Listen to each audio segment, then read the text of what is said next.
आप देख रहे हैं गुमटी चर्च टीवी। आप सबका बहुत शुक्रिया और आज हमारे दरमियान डॉक्टर साहब पहले भी हमारे साथ आए थे हमारे पास गिलियंस के साथ उनका ताल्लुक है पाकिस्तान में ये इनके साथ इनके वसीले से थोड़ा काम करता है। और अनवर साहब ईस्टर में हमारे साथ किया था। मैं ईस्टर बोल रहा हूँ, परेशानी ईद क़यामत मसीह की तीनों इबादत हमारे साथ हुई थी।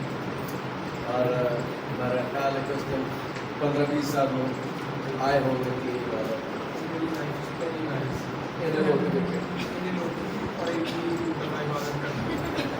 मैंने 4 इबादत ईस्टर वाले दिन की थी। और हमारे पास अंदाज़ है कि उस दिन 18-20 साल लोग आए और रफ़ाकत के साथ अच्छी रही, बहुत अच्छी गुफ्तगू हुई के बारे में जाना। डॉक्टर साहब भी हमारे पास आए, उनके लिए खुदा का शुक्र अदा करते हैं। और मैंने डॉक्टर साहब को मिलने के बाद उनके लिए चाहते थे कि हमारी जो बाइबल क्लास चलती है उसके साथ हमारे जो पासवान है, हमारे जो मुबशर है, हमारे जो टीचर्स हैं उनके साथ स्कॉलरशिप हो और अपने तजर्बात से जब बैठे ये बात करें, जो ये काम करते हैं, जो मैं कहता हूँ जो खिदमत करते हैं और क्योंकि जो भी इंसानियत के लिए अच्छा करता है इंसानियत की खिदमत करता है। और ये खिदमत जो है ये बड़ी पावरफुल है। मेरे साथ बिल्कुल के साथ बातचीत हुई अनवर साहब के साथ, रफ़ा साहब के साथ, पिछले 20 साल से कनाडा में है और पाकिस्तान में आए हमारे साथ बात हुई। और मैंने डॉक्टर साहब दावत की फैसलाबाद नहीं आए और हमारे साथ मिलकर हमारी टीम को, हमारे पादरियों को, हमारे संडे स्कूल टीचर्स को, हमारे बाइबल स्टडी क्लास के स्टूडेंट 1 साल का जो कोर्स कर रहे हैं उनके साथ भी ये रफ़ाकत करें उस बात को। और आज हमारे दरमियान है और डॉक्टर साहब को मैंने कहा था कि आपको संडे सर्विस में हम चर्च में ज़रूर चाहेंगे कि वो 10 साल पहले मेरा ख्याल आता है तकरीबन 10 साल पहले, तो फिर से मैं चाहूँगा हाँ जी याद है। तो आज आपकी दुआ से तालीम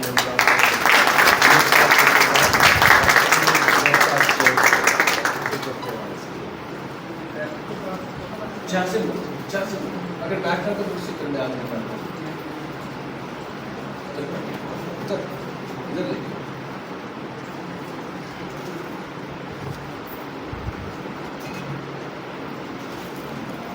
जैसे कि पैसा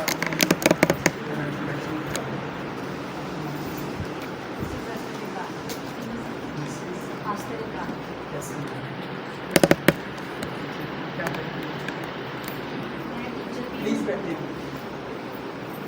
मैं स्काई पाकिस्तान स्कूल में टीचर थी, संडे स्कूल की खिदमत भी कर रही हूँ। मैं उनके लिए अच्छा, मैं अपना इंट्रोडक्शन आप लोगों को करा दूँ। मैं स्पिरिचुअल थेरेपिस्ट हूँ। स्पिरिचुअल का मतलब होता है मैच्योर होना। मैं थेरेपिस्ट हूँ, काउंसलिंग करता हूँ और काउंसलिंग में मैं मैच्योर हो गया। मेरे देखने का, मेरे सुनने का और मेरे कहने का एक्सपीरियंस मैच्योर हो गया। तो मैं किसी भी एंगल में जो लाइफ के इश्यूज़ हैं उन पे बात करता हूँ। उसमें मैं मोटिवेशन करता हूँ, काउंसलिंग करता हूँ बाय प्रोफेशन। और मैं प्रोफेशन में कई सालों से डिफरेंट ग्रुपों में कर रहा हूँ और डिफरेंट रिलीजन के लोगों के साथ मैं काम कर रहा हूँ। ये मेरा प्रोफेशन है। कोई NGO नहीं है। मैं सेल्फ मेड काउंसलिंग करता हूँ, सेल्फ मेड थेरेपी करता हूँ, जिसमें मुस्लिम हो या हिंदू हो या क्रिश्चियन हो, उनकी बिलीफ्स के ऊपर मैं वर्क करता हूँ। आप टीचिंग में हैं और टीचिंग में जो भी इसके प्रोटोकॉल्स हैं मैं उनके ऊपर आपसे बात कर सकता हूँ। आपको उसके जो पैरामीटर हैं उनको मैं सामने रख के आपको समझा सकता हूँ, आपको हेल्प कर सकता हूँ कि आप कैसे मैच्योर टीचर बन सकती हैं या उसके क्या प्रोटोकॉल्स हैं। अंडरस्टैंड की मेरी बात। इसी तरीके से मैं अपना एक्सपीरियंस आपसे शेयर करूंगा किसी भी फील्ड। आपको आवाज़ आ रही है जी? आपका नाम? जी नाइला। नाइला, आप क्या करती हैं? मैं स्टाफ हूँ। Very good. किसी हॉस्पिटल में प्रैक्टिस कर रही हैं? बैठे प्लीज़ आप। उनसे पूछने का मतलब कि मुझे पता चल जाए कि कौन क्या कर रहा है, फिर मेरे लिए इजी हो जाएगा बात को आगे लेके चलना। मेरा यहाँ पाकिस्तान में आने का जो मकसद था, मैंने एक ऐप लॉन्च की है, शायद आप लोगों ने सुना हो, जेनेसिस मैट्रिमोनी के नाम से सुना है। वो है मैच मेकिंग की। आपको पता है कि हमारे कल्चर में ये एक कोर इशू बना हुआ है। हमारे बच्चे और जो पढ़ी लिखी बच्चियां हैं उनके साथ के अच्छे रिश्ते नहीं मिल रहे। ये काफ़ी अरसे से, कई सालों से मैं ये देख रहा हूँ। कई सालों का मतलब है 20-30 साल पुरानी बात भी यही है कि हम जो बैकवर्ड इलाकों में रहते थे, जहाँ हमारी बहनें या हमारे भाई पढ़ लिख गए थे, तो उनको अच्छे रिश्ते नहीं मिल रहे थे, जिस वजह से शादियां लेट हुई 35 के बाद। आप एग्री हैं इस बात से? जी हाँ। ऐसा ही है ना? तो ये ऐप, मेरा प्रोफेशन ये है कि मैं प्री मैरिज काउंसलिंग की भी बात करता हूँ, उसमें लोगों की हेल्प करता हूँ जो या मैरिज इशू हैं उनके ऊपर। और इसलिए शादी जो है, मेरी सोच है कि, मेरी सोच क्या, ये हकीकत है, एक लॉ है और एक शरीयत का भी लॉ है। बाइबल भी वही कहती है और नेचर भी वही कहती है कि शादी ज़रूरी है, मगर किस एज में ज़रूरी है वो आप सबको पता है। अगर लेट होगी तो उसके नुकसानात बहुत होते हैं। इसलिए ये ऐप बनाने का मतलब यही था, मगर उसके बिहाइंड जो था कि मेरी जो फील्ड है, मैंने उसको सामने रख के जब मैं लोगों की प्रॉब्लम्स देखता हूँ या लोग मुझे बताते हैं, डिस्कस करते हैं मेरे साथ, तो उसमें मैं मैच्योर हो चुका हूँ। उसमें चाहे उनके बच्चे के पढ़ने में स्टक हो गए हैं या हस्बैंड वाइफ किसी मुश्किल से गुज़र रहे हैं, उसमें बहुत सारे मसले होते हैं। सबसे जो कोर इशू होता है कि वो एक पेज पे होते ही नहीं हैं। मियाँ बीवी की मैं बात कर रहा हूँ। अब मुझे नहीं पता इस तरफ और इस तरफ मैरिड कितने लोग हैं, मगर नहीं है तो हो जाएंगे, ऐसे ही है।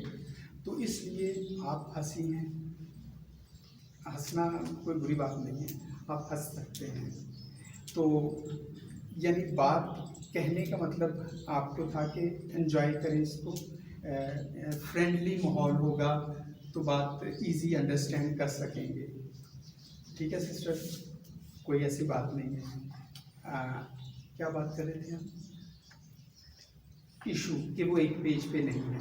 तो एक पेज पे होना बहुत ज़रूरी है। किसी भी फील्ड में हैं आप, कोई भी रिलेशन है, चाहे एक एल्डर और एक पास्टर का जो रिलेशन होता है, अगर हम उसमें भी एक पेज पे नहीं हैं तो हम उस रिश्ते को खूबसूरत नहीं बना सकते। ये तो पक्की बात है। इसी तरीके से जूनियर और सीनियर का भी रिलेशन होता है, एक टीचर और एक शागिर्द का भी रिलेशन होता है। बात ये है, जो मेन कोर पॉइंट होता है वो ये है कि हमें एक पेज पे होना बहुत ज़रूरी है। डॉक्टर साहब, जब तक हम एक पेज पे नहीं होंगे, किसी चीज़ में हम खूबसूरती रिश्तों में लेके आ ही नहीं सकते। एक पेज पे होने का मतलब क्या है कि हम अंडरस्टैंड करें, जिसको म्यूचुअल अंडरस्टैंडिंग कहते हैं, कि हमें पता हो कि उसको किस चीज़ की ज़रूरत है या मुझे किस चीज़ की ज़रूरत है। एक पेज पे आने के बहुत सारे मतलब होते हैं और ये बहुत ज़रूरी है एक पेज पे होना। किसी भी रिश्ते को जब हम खूबसूरत बनाना चाहते हैं या हम चाहते हैं कि उसमें खूबसूरती आए, उसमें मैच्योर होना, उसको एक पेज पे लेके आना बहुत ज़रूरी है। बाकी फर्दर आप कोई भी मुझसे सवाल कर सकते हैं, मैं कोशिश करूँगा कि मैं अपनी अकल से उसका जवाब आपको दे सकूँ।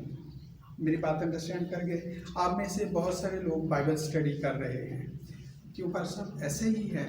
तो मैं एक बात आपसे शेयर करूँगा जिसकी मुझे आज तक समझ आई है। बाइबल और नेचर में, बाइबल में एक होता है शरीयत का लॉ, आप समझते हैं, चाहे वो ओल्ड टेस्टामेंट है या न्यू टेस्टामेंट है, उसके लॉ हैं। लॉ कहते हैं प्रोटोकॉल्स को भी। ऐसे ही है कि हम शरीयत के लॉ को फॉलो नहीं करेंगे तो उसके नुकसान होंगे, ऐसा है। तो नेचर के भी लॉ हैं। अगर हम नेचर के लॉ को फॉलो नहीं करेंगे तो नेचर भी हमारे साथ बुरा कर रहेगी, जो हो रहा है। ऐसा ही है, हम में से बहुत सारे लोग पढ़े लिखे हैं जो समझ रहे हैं कि क्लाइमेट चेंज हो रहा है, ये नेचर का लॉ है, हम उसके अगेंस्ट जाएंगे तो वो कुछ ना कुछ तो करेगा। इसी तरीके से घर के भी कुछ लॉ होते हैं, अगर हम उनको फॉलो नहीं करते तो हमारी ज़िंदगी में सुकून नहीं आ सकता। वरना मैंने आज तक मैं यही लड़कियों और लड़कों से सुनता हूँ, मेरा रिश्ता ही नहीं अच्छी जगह आया। ये सच बात है, हालांकि ऐसा नहीं है, ऐसा बिल्कुल नहीं है। वजह क्या है कि हम अंडरस्टैंड नहीं करते चीज़ों को, हम एक पेज पे नहीं हैं, हम वो प्रोटोकॉल्स पूरे नहीं कर रहे। दोनों तरफ से बैलेंस रखना ज़रूरी है, अगर नहीं रखेंगे तो प्रॉब्लम्स हमेशा बढ़ेंगी। बात अंडरस्टैंड हो रही है? जो पीछे बैठे हैं उनको हो रही है या आ रही आवाज़? आ रही है? गर्मी भी लग रही है आपको? ऐसे थोड़े कर ही रहा था कि बाइबल स्टूडेंट के लेने और टीचर के लेने, मगर बात वही है कि लाइफ जो है ना, चाहे वो पास्टर हो चाहे वो टीचर हो, लॉ सब पे एक जैसा होता है। उसमें हम ये नहीं कह सकते कि उस पर ये है या उस पर ये है। डॉक्टर साहब ने बहुत अच्छी बातें की हैं, कुछ चीज़ें मेरे लिए इजी हो गई हैं हैंडल करने में। हम बात कर रहे हैं जो नेचर का लॉ है उसके ऊपर, और जो प्रोटोकॉल्स हैं लाइफ के उसके ऊपर हम बात करेंगे। सवालों जवाब चलते रहेंगे। मकसद ये है कि हमारी जो पर्सनल लाइफ है, जो हम यहाँ बैठे हैं, इसमें खुशहाली हो। खुशहाली आप समझ सकते हैं, या उसमें खूबसूरती हो, बेहतरी हो, या हम उसे कैसे खूबसूरत बना सकते हैं, या हमारे जो बच्चे हैं हम उनको कैसे रेस कर सकते हैं, या उनके लिए हम क्या बेहतरी ला सकते हैं। ये बहुत ज़रूरी है उन भाइयों के लिए या उन बहनों के लिए जिनके बच्चे हैं या जिनके बच्चे होंगे। मैं कहता हूँ ये इल्म और अक्ल कभी ज़ाया नहीं जाता, कहीं ना कहीं उम्र के किसी न किसी हिस्से में वो काम आ जाता है। बहुत सारी चीज़ें हैं। मैं अक्सर जब काउंसलिंग किसी की करता हूँ तो काउंसलिंग का जो टाइम होता है वो 2 से 3 मिनट होता है, इससे ज़्यादा आप किसी को बूस्ट नहीं कर सकते। मगर काउंसलिंग एक ऐसी चीज़ है, जब तक हम इम्प्लीमेंट नहीं करेंगे, अपनी लाइफ में इन चीज़ों को डेली बेसिस पे नहीं लेके आएंगे, तब तक कुछ नहीं होगा। ये जहन में रख लें। अगर आज आप कुछ यहाँ मुझसे सवाल करते हैं, अगर आपको बेहतर जवाब लगते हैं या मिल जाते हैं, मगर उनको इम्प्लीमेंट करना डेली बेसिस पे बहुत ज़रूरी है। अदरवाइज़ यहाँ से वहाँ तक जाने में मेरा ख्याल 1-2 घंटे से बंदा बहुत कुछ भूल जाता है, जो मुझे समझ आती है। इसलिए अगर मैं हमेशा एक बात कहता हूँ, ये दुनिया है, यहाँ हर बात मुमकिन है, यहाँ कुछ भी हो सकता है। लोग कहते हैं खुदा है, आप भी कहते हैं, सब कहते हैं खुदा है। मैं कहता हूँ सचमुच वो है, सचमुच वो है, अगर आप इम्प्लीमेंट करेंगे। अगर सिर्फ सोचो बैठ के सोचने से कुछ नहीं होता, सोचने से कुछ नहीं होता, सिर्फ सोचा बातियाँ हैं। अगर इम्प्लीमेंट करेंगे, उस पर हम अमल करेंगे, तो फिर जो सोच है वो वजूद रखेगी, अदरवाइज नहीं है। आप कोई सवाल कर सकते हैं, पॉलिटिक्स ना करना मेरा। अच्छा सर, एज एन इंडिविजुअल हम लोग उर्दू में बात कर लिया, ठीक है सर, प्लीज़। कि हम लोग इंफरादी तौर पर खुदा के साथ अपने रिश्ते को कैसे बेहतर कर सकते हैं, और एक हम लोग ख़ानदान में रहते हुए हम लोग अपने ख़ानदान को खुदा के साथ कैसे ज़्यादा मौसर तौर पर हम लोग खुदा के साथ रिश्ता बना सकते हैं अपने ख़ानदान का। खुदा के साथ आप रिश्ता बनाना चाहते हैं? जी, इंफरादी तौर पर भी और ख़ानदानी तौर पर। दोबारा सवाल करें ताकि एक दफ़ा सारे में समझ आ जाए।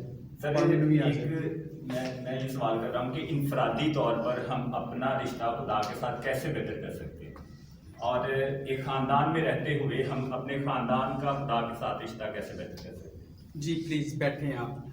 आपका सवाल है कि हम अपने खुदा के साथ कैसे रिश्ता मजबूत कर सकते हैं। देखिए, ये है एक बिलीव जो हमारे ऊपर अमल करता है या हम बिलीव के ऊपर अमल करते हैं तो रिश्ते फिर मजबूत होते हैं। सबसे बड़ी पूंजी जो होती है ना किसी भी रिश्ते की, चाहे वो खुदा के साथ हो या हम अपने फैमिली के साथ होते हैं, उसमें होता है ईमानदारी मांगता है और टाइम मांगता है। ठीक है, मेरी बात अंडरस्टैंड कर रहे हैं आप? टाइम बहुत ज़रूरी है और वो भी ईमानदारी और कंटिन्यू। ठीक है, मैंने लोगों को देखा है, लोग दुआ करते हैं और रिजल्ट नहीं मिलता, कि सानू कोई रिजल्ट नहीं मिल रहा, और कभी फिर वो खुद करते हैं, कभी लोगों से करवाते हैं कि हमें रिजल्ट उसका नहीं मिल रहा। बाइबल जो है, बाइबल के बारे में मैं एक चीज़ जानता हूँ, ज़्यादा नहीं क्योंकि मैं पास्टर नहीं हूँ। बाइबल हमेशा एक चीज़ कहती है शुरू से लेके आखिर तक कि तेरा ईमान क्या कहता है तुझको, यानी तेरा बिलीव क्या कहता है। अभी मैं पारी साहब से बात कर रहा था, बड़ी खूबसूरत पारी साहब ने बात की कि कभी अपना ईमान होता है तो कभी दूसरे का ईमान भी काम कर रहा होता है। ठीक है, बाइबल में एक मैंने सुना था कि मैंने नहीं, उसने मुझे चुन लिया है। पता नहीं मैं सही बोल रही हूँ, तुमने नहीं बल्कि मैंने तुझे चुना है। तो ब्रदर, आपका सवाल जो है ना बहुत फेयर सा सवाल है। ठीक है, फैमिली जो है ना, मैं फैमिली पे ज़्यादा अच्छी बात कर सकता हूँ। फैमिली के कुछ प्रोटोकॉल्स होते हैं, जैसे सुबह उठना सेहत के लिए तंदुरुस्त है। मेरी बात समझ गए हैं? फैमिली में कंप्रोमाइज़ बहुत होते हैं, अपनी रिस्पॉन्सिबिलिटियाँ। आप उम्र के किस हिस्से में हैं? 28। क्या करते हैं आप?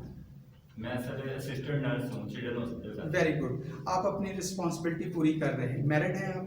अनमैरिड। अनमैरिड हैं, तो आपकी रिस्पॉन्सिबिलिटी में क्या क्या आता है? सर मेरी रिस्पॉन्सिबिलिटी में मेरी ड्यूटी है। Okay, first of all. जी जी, और उसके बाद मेरी घर की रिस्पॉन्सिबिलिटी, नाइस, घर के काम नाइस, है। नाइस, ठीक है, नाइस। और इसके अलावा चर्च में सर मेरी खिदमत है। मुबशराना खिदमत कर रहा हूँ मैं चर्च में। ठीक है, ये बहुत आपने जो बात की है, आप अपनी रिस्पॉन्सिबिलिटी को पूरा कर रहे हैं, मगर एक चीज़ जहन में रखिएगा, इसको महदूद नहीं रखना आपने। ये आप 28 साल के हैं, ऐसा ही है, और जब 28 साल के होते हैं, लाइफ की एक एज है ज़िंदगी की 45 तक, जो पढ़ी लिखी बात मैं कर रहा हूँ कि 45 तक आप मेहनत करके अपने आप को सेट कर सकते हैं। अगर उसके बाद आप कुछ ऐसा प्लान करेंगे तो वो मुश्किल होगा। लाइफ में मैंने बहुत सारे लोग देखे हैं कि वो प्लान नहीं करते लाइफ को लेके, मगर प्लान करना बहुत ज़रूरी है। इनका जो सवाल है वो आप सबके लिए, बल्कि मेरे लिए भी एक सवाल है कि प्लान करना बहुत ज़रूरी है। हम अपने आप जो आप हैं, अगर साइकोलॉजिकली तौर पे मैं आपको देखूं तो आप एक बाउंड्री बना के बैठ गए हैं उसके अंदर। तो प्लीज़ अंडरस्टैंड कीजिएगा, ज़िंदगी और आगे भी है। ठीक है, मैच्योर और खूबसूरत लोगों की निशानी क्या होती है? वो घर के साथ बाहर की ज़िंदगी को भी संवार रहे होते हैं और आने वाले वक्त को देख रहे होते हैं, सोच रहे होते हैं। आप अपने घर को और अपने खुदा को साथ लेके चलना चाहते हैं, जो बहुत ज़रूरी है। ईमानदारी है, ये बहुत ईमानदारी की बात होती है। रिश्ते खूबसूरत ईमानदारी पे ही चलते हैं, बिलीव पे चलते हैं। मैंने अक्सर पढ़े लिखे लोग, माँ बापों को देखा है कि वो अपने बच्चों के रिश्ते ढूंढते रहते हैं और उनको अच्छे रिश्ते नहीं मिलते। और बहुत सारे लोग मुझे कहते हैं कि हमें अच्छे रिश्ते नहीं मिल रहे क्योंकि वो अक्ल से ढूंढ रहे हैं। मगर ईमान की बेस पे जो रिश्ते बने हैं, चाहे वो मुंडा गोरा सी कुड़ी ओहो जी सी, जो कुड़ी गोरी सी तो मुंडा ओहो जैसी, मैं रेसिस नहीं, मैं बात कर रहा हूँ, मगर वो आज भी वो घर खुशहाल हैं जो ईमान की बेस पे हैं। जो ईमान की बेस पे नहीं, वो नुक्स ही निकालते रहते हैं, शादी से पहले भी और शादी के बाद भी। इसलिए ईमान की बेस पे अपने खुदा को ढूंढें तो आप उसे फील करेंगे। आप अपने रिश्तों को ईमान की बेस पे ज़रूर रखें। मैं अपने एक्सपीरियंस की बात करूंगा, खुदा जानता है मैंने जो जो रिश्ते उम्र के जिस जिस हिस्से में ईमानदारी पे देखे हैं वो कामयाब हैं, और जो अकल से लेके चलते हैं वो बेचारे रिश्ते लभदे रह जाते हैं। जो लभ जाते हैं तो उन्होंने प्रॉब्लम कटते रह जाते हैं, कभी कोई प्रॉब्लम निकलती है कभी कोई निकलती है। तो आप अपनी जिम्मेदारियों के साथ अपनी बिलीफ और ईमानदारी को रखें, दैट्स इट। मैं एक्सपीरियंस की बात कर रहा हूँ, मैं बाइबल की रूह से बात नहीं कर सकता, मगर मैं अपनी रूह से ज़रूर कर सकता हूँ। मेरी बात समझ गए आप? तो आप अपने अंदर दो ही चीज़ों का इस्तेमाल रखें जो डेली बेसिस पे हैं। ईमानदारी खुदा मांगता है, और मैंने अक्सर देखा है कि छोटे दिल दे लोग खुदा को पसंद नहीं है, और ना वो रिश्तों को आगे लेके चलते हैं। छोटे दिल दे समझ गए हो क्या होते हैं? कंजूस लोग। खुदा को और रिश्तों में कभी वो लोग खुशहाल होते ही नहीं। आज भी उनके स्पाउस जो हैं वो गिलाई करते हैं कि मेरा स्पाउस तो मेरे साथ फेर ही नहीं है। वजह क्या है? कहीं ना कहीं कंजूसी कर जाते हैं। इसलिए जहाँ पैसा लगाना है वहाँ थोड़ा सा सिरेंज पर शक्ल नज़र आ रही है। जहाँ पैसा लगाना है यू हैव टू डिफाइन कि मुझे कहाँ पैसा लगाना है। जहाँ नहीं लगाना वहाँ बिल्कुल ना लगाओ, वहाँ बार्गेनिंग भी करो, और जहाँ लगाना है वहाँ ज़्यादा पैसा दो। ये रिश्तों के तकाजे हैं, ये प्रोटोकॉल्स हैं। मेरी बात समझ गए हैं? बहुत सारे मैंने ऐसे रिश्ते देखे हैं, उनमें लड़ाई झगड़ा की वजह ही यही होती है कि कहीं ना कहीं वहाँ उसी का एलिमेंट होता है, हाथ खींच लेते हैं। तो ये गलत बात है। बच्चियाँ तो पैसे लाई जाएंगे तो बुढ़ी देखो पैसा नहीं ला रहे होते, यानी खुश नहीं रख रहे होते। तो ये सबसे बड़ी जो होती है, कहीं ना कहीं ये हैम्परिंग करती होती है फिजिकली और मेंटली। और किसी का कोई सवाल? जी सर। सर, ये मोस्टली जो इकोनॉमिक काम होता है, घर का बंदोबस्त चलाना, ये वो तो मोस्टली जो फीमेल है उसी को दिया जाता है, तो क्या ये सही है? जी, मैं फिर वही बात है, अपनी बात करूंगा, मगर मैंने अभी एक थोड़ी देर पहले बात की थी कि एक पेज पे होना ज़रूरी है। आपकी ज़िंदगी में गोल क्या है? कभी आप शादीशुदा हैं, आपने अपनी वाइफ से डिस्कस किया कभी? जी जी। फ्यूचर की प्लानिंग डिस्कस करते हैं, आप लोग एक पेज पे हैं। जब हम एक पेज पे होते हैं तो फिर हम सवालों जवाब नहीं करते, ये ज़हन में रखिएगा। एक पेज पे होने का मतलब है कि आपकी वाइफ को पता है कि पैसे कहाँ लगाने हैं। ये नेचर का लॉ है, ठीक है, कि हस्बैंड, बाइबल में लिखा है, ये शरीयत का भी लॉ है कि तेरी कमाई वो खाएगी, ऐसा ही है। और ये कल्चर भी है हमारा कि हम कमा के ला के अपने घर में अपने स्पाउस को देते हैं। ये नेचर का भी है, शरीयत का भी है, और कल्चर में भी यही है। इसका मतलब कहीं ना कहीं ये पॉजिटिव है, ये गलत नहीं है। मैं इसको गलत नहीं कह सकता, मगर बात है कि वो सही इस्तेमाल कर रही है या नहीं। This is your responsibility. क्या आप उसको एक पेज पे ला रहे हो? आप उसको इतना कॉन्फिडेंस दे रहे हो कि नहीं दे रहे हो? आप उसके लिए शोल्डर रखते हो या नहीं रखते? ये मर्द की रिस्पॉन्सिबिलिटी होती है या स्पाउस की रिस्पॉन्सिबिलिटी होती है। मैंने इसको अगर अपोजिट करें तो कुछ औरतें पैसा कमाती हैं, ठीक है, मेजॉरिटी नहीं है मगर कुछ कमाती हैं। पानी मिल सकता है? पानी जी। तो आप मेरी बात को अंडरस्टैंड कर रहे हैं? तो इसलिए थैंक यू सिस्टर। इसलिए एक पेज पे होना बहुत ज़रूरी है। एक घर में जब आपके गोल एक नहीं होंगे मियाँ बीवी के, तब तक भी प्रॉब्लम्स रहेंगी, ठीक है। बहुत सारे इशू होते हैं, इसमें मैं किसी की साइड नहीं ले रहा। हमारी बहुत सारी ऐसी बहनें भी होती हैं जो पंजाबी चिकामा ते जॉइंट फैमिली होती हैं, कहीं ना कहीं से की पंजाबी कांदियाँ कच्चियाँ या एहो जिहा भी होंदा है। माइंड ना कीजिएगा, ऐसा होता है, बंदों में भी बहुत है। मेरे साथ बहुत ऐसे मैंने केसेस देखे, अब भी हैं। एक पढ़े लिखे कल्चर में भी ये है कि बंदा अपनी माँ के पूछने के बगैर कुछ नहीं करता। ऐसा भी मैंने सुना है, ऐसा भी होता है, ऐसा नहीं है कि नहीं होता, मगर मैच्योर होना ज़रूरी है। जब आप मैरिज लाइफ में हो तो उसका प्रोटोकॉल ये है, अब आपकी फैमिली ये है। और जब लड़कियों के लिए भी मैं कहता हूँ, जब वो मैरिज लाइफ में आ जाती हैं तो प्रोटोकॉल चेंज हो जाते हैं, फिर उसकी फैमिली वो होती है। आज भी हम अभी थोड़ी देर पहले बात कर रहे थे, बच्चे भी हो जाते हैं और फिर भी वो कहते हैं मेरा तो कारो सीखा। ऐसे ही है, ये प्रोटोकॉल्स के खिलाफ है। इसलिए अंडरस्टैंड करना है कि लाइफ के प्रोटोकॉल्स कहते हैं कि जब आप मैरिड हो तो फिर अब आपकी लाइफ ये है। और आपका जो सवाल है उसमें मैं मर्द के लिए ये कहूँगा, उसका मैच्योर ज़्यादा होना, और साइकोलॉजिकली तौर पे इमोशनल होती है, ये जहन में रखिएगा। वो अपने माँ बाप का घर छोड़ के आई होती है और कई साल, 20 साल 30 साल या 25 साल जो भी है, तो आप कैसे समझ सकते हो कि आते ही वो आप जैसी हो जाए? हो नहीं सकता। या आप जो सोच रहे हैं वही सोचे, टाइम लगता है।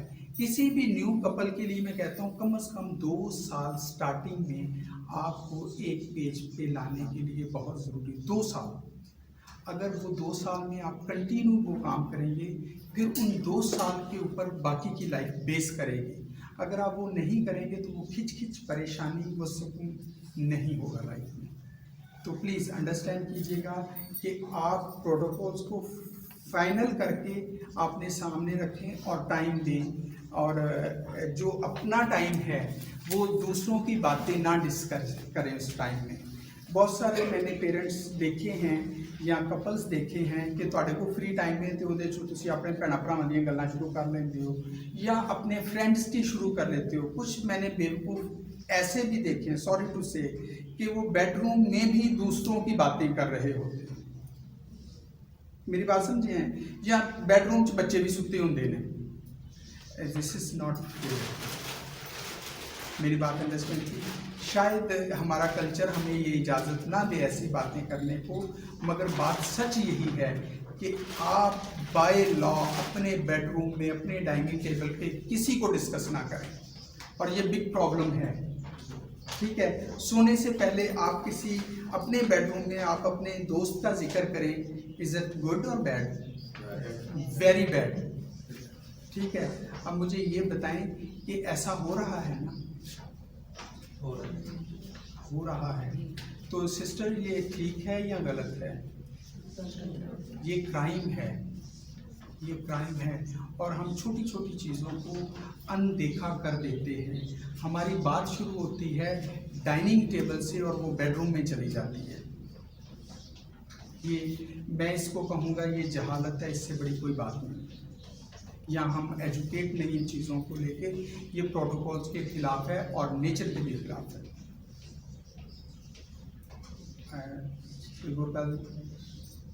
Thank you.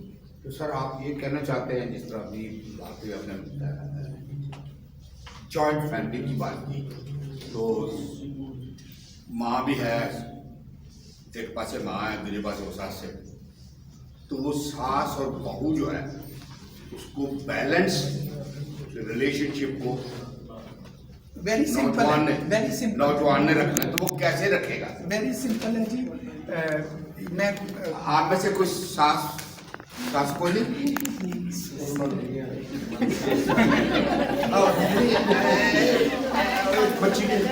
जी एक सासों जी मेरे 2 जमाई है, दोनों बेटियों की शादी की।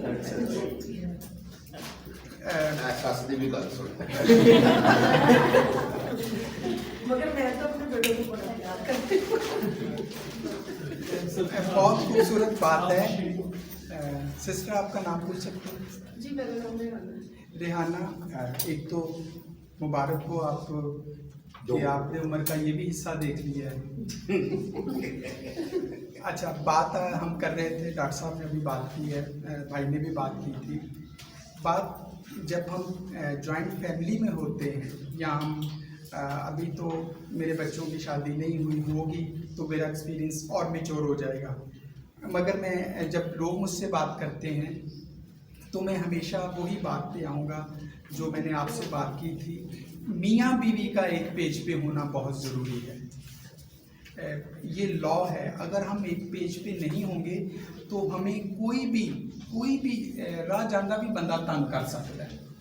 ठीक है, जब एक छत के नीचे हमारी बॉन्डिंग अच्छी है तो फिर जो कुछ बातें होती रहती हैं, that's not a big deal, हम उसको हैंडल कर सकते हैं। इसको कहूँगा मैं मैनेज करना रिश्तों के साथ। आप अगर मैं पंजाबी में या उर्दू में बात करूं तो इनको कहेंगे वंड कढ़ना रिश्तियां दी। ठीक है, कि तुसी किस रिश्ते दी की अहमियत और उन्होंने किस हद तक रखते हो। ठीक है, दूसरा होता है कहीं ना कहीं हमें स्ट्रॉन्ग डिसीजन लेने पड़ते हैं। हमें अपने पेरेंट्स को समझाना भी पड़ सकता है कि ये रिश्ता ऐसे है तो इसको ऐसे ही रहने दें। ठीक है, और इसमें हम स्ट्रिक्ट भी होना पड़ता है कि हम बच्चों को या पेरेंट्स को समझा सकते हैं कि वो इंटरफेयर ना करें। मैं बहुत सारे बच्चों को कहता हूँ कि कोशिश करें आप अपने पेरेंट्स को समझाएं कि आपकी लाइफ में वो इंटरफेयर ना हो, क्योंकि होते हैं, आदतें होती हैं और कुछ होता नहीं करने को तो यही कोशिश करते रहते हैं। सब बातों की एक ही बात है, वो है मियाँ बीवी की स्ट्रॉन्ग बॉन्डिंग।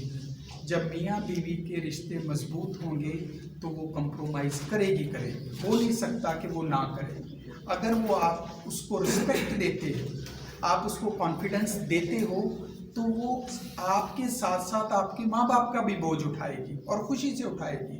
अगर आप उसको शोल्डर नहीं देते तो ब्रदर वो आप पता नहीं तो कहीं बर्दाश्त करन दी तो उन्होंने की करेगी। मैं सही कह रहा हूँ? मैं एक बात प्लीज तो मैं जब आमतौर पर मैसेज देता हूँ शादियों पे तो एक बात मैं करता हूँ कि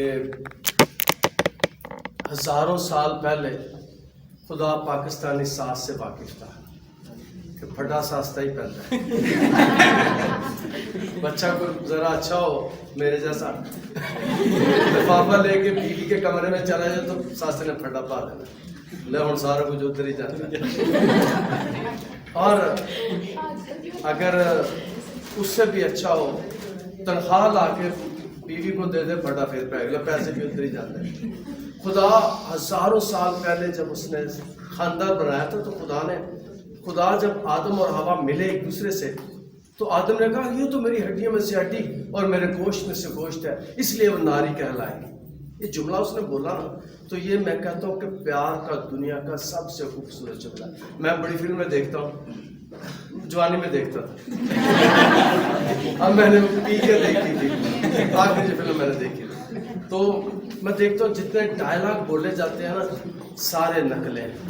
इस डायलॉग की नकलें हैं जो पहले जोड़े ने बोली थी, जो हमारे पहले बाप ने बोली थी। इसने कहा कि ये तो मेरी हड्डियों में से हड्डी और मेरे गोश्त में से गोश्त है। खुदा ने जब मियाँ बीवी को बनाया था तो उसने कहा था कि अब दोनों एक तन होंगे। और सास घर में फटा पड़ता है, लेकिन खुदा ने जब ये जुमला सुना तो खुदा ने फौरी तौर पर इंटरवीन किया। खुदा ने कहा इस वास्ते मर्द अपने माँ बाप को छोड़ेगा और अपनी बीवी से मिला रहेगा। अगर खावन बहुत ही अच्छा हो तो माँ बाप को भी समझाने की जरूरत होती है। इसका मतलब ये नहीं है कि कता ताल्लुक हो जाना, इसका मतलब ये है कि अब उसकी पहली प्रायोरिटी उसकी बीवी है, उसका अपना खानदान है। तो खुदा ने ये फैसला कर दिया, खुदा देख रहा था इस वास्ते, खुदा ने कहा इस वास्ते मर्द अपने माँ बाप को छोड़ेगा, क्योंकि दोनों का प्यार खुदा ने देख लिया। और फिर एक और बात सवाल किया गया था कि रिश्तेदारी, खुदा के साथ रिश्तेदारी। पहला तो बात यह है कि हमें पता होना चाहिए कि खुदा के साथ हमारी रिश्तेदारी है क्या है, खुदा के साथ हमारा ताल्लुक क्या है। थियोलॉजिकली मैं बताना चाहता हूँ कि हमें पता होना चाहिए कि खुदा हमारा बाप है। हम आमतौर पर माएँ दुआ करना सिखाती हैं, बच्चों को कहती हैं यसु बाप, दैट इज एब्सोल्युटली रॉन्ग, बिल्कुल ये गलत है। यसु हमारा बाप नहीं हो सकता। थियोलॉजिकली जो मैं बात कर रहा हूँ, यसु हमारा रिश्तेदारी में भाई है, खुदा हमारा बाप है। जब यसु ने दुआ सिखाई है हमारे बाप को, उसने कहा हमारे, जब दुआ करो तो कहना है हमारे बाप। तो रिश्तेदारी यसु के वसीले से खुदा के साथ हमारी जो बनी है दुनिया में और कोई शख्स खुदा को बाप कहने की जरूरत नहीं कर सकता, सिर्फ मसीहों को ये इस्तेकाक हासिल है कि हम खुदा को बाप कह सकते हैं। पहली बात यह है कि खुदा के साथ हमें अपनी रिश्तेदारी का पता होना चाहिए, और जितनी रिश्तेदारी करीबी होगी मुलाकात उतनी अच्छी होती है। और फिर दूसरी बात कि रिश्तेदारी अच्छी हो ना, तो आजकल तो लोग टेलीफोन पे पैकेज लगाया होता है, तो ज़रा खुदा के साथ पैकेज लगा के देखें किस दिन खुदा वाकई बातें कर सकते हैं, खुदा वाकई बातें करता है। अगर उसके साथ रिश्तेदारी करनी है तो आमतौर पर हमारी रिश्तेदारी इस किस्म की है कि 15 मिनट 20 मिनट खुदा के साथ बात करते हैं, फिर पैकेज आते हैं। लेकिन याद रखें, अगर किसी दिन मौका मिले तो घंटे खुदा के साथ बात करें और वो आपके साथ बातें करेगा।